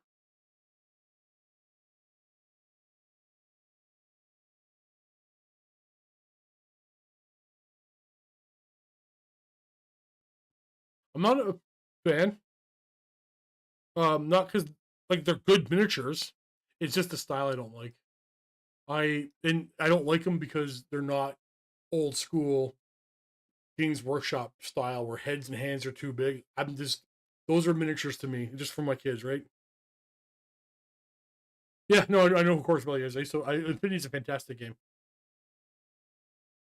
Well, I don't have time for games that don't do battery ports for anymore. This question's already been asked. I apologize for repetition. How to properly implement a Chaos Lord on Dragon? What roster to build? What roster to? How to properly implement a Chaos Lord on Dragon? I'm not sure what you're asking, my dude. Take a Chaos Lord, put him on a dragon, throw him at your enemy. Problem solved.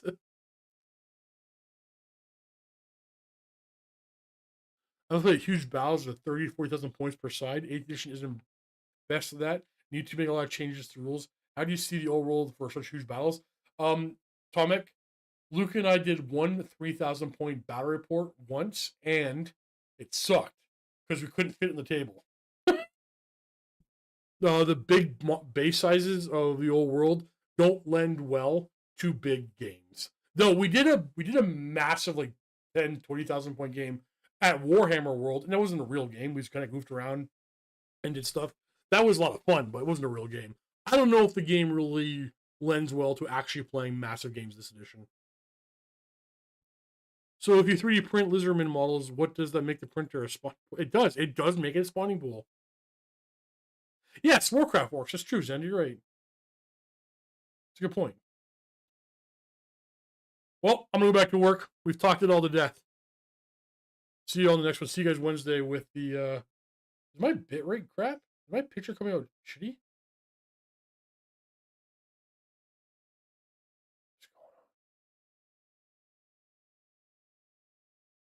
You know, I see a bigger table. Is my pic? What before I go? Is my picture coming out grainy?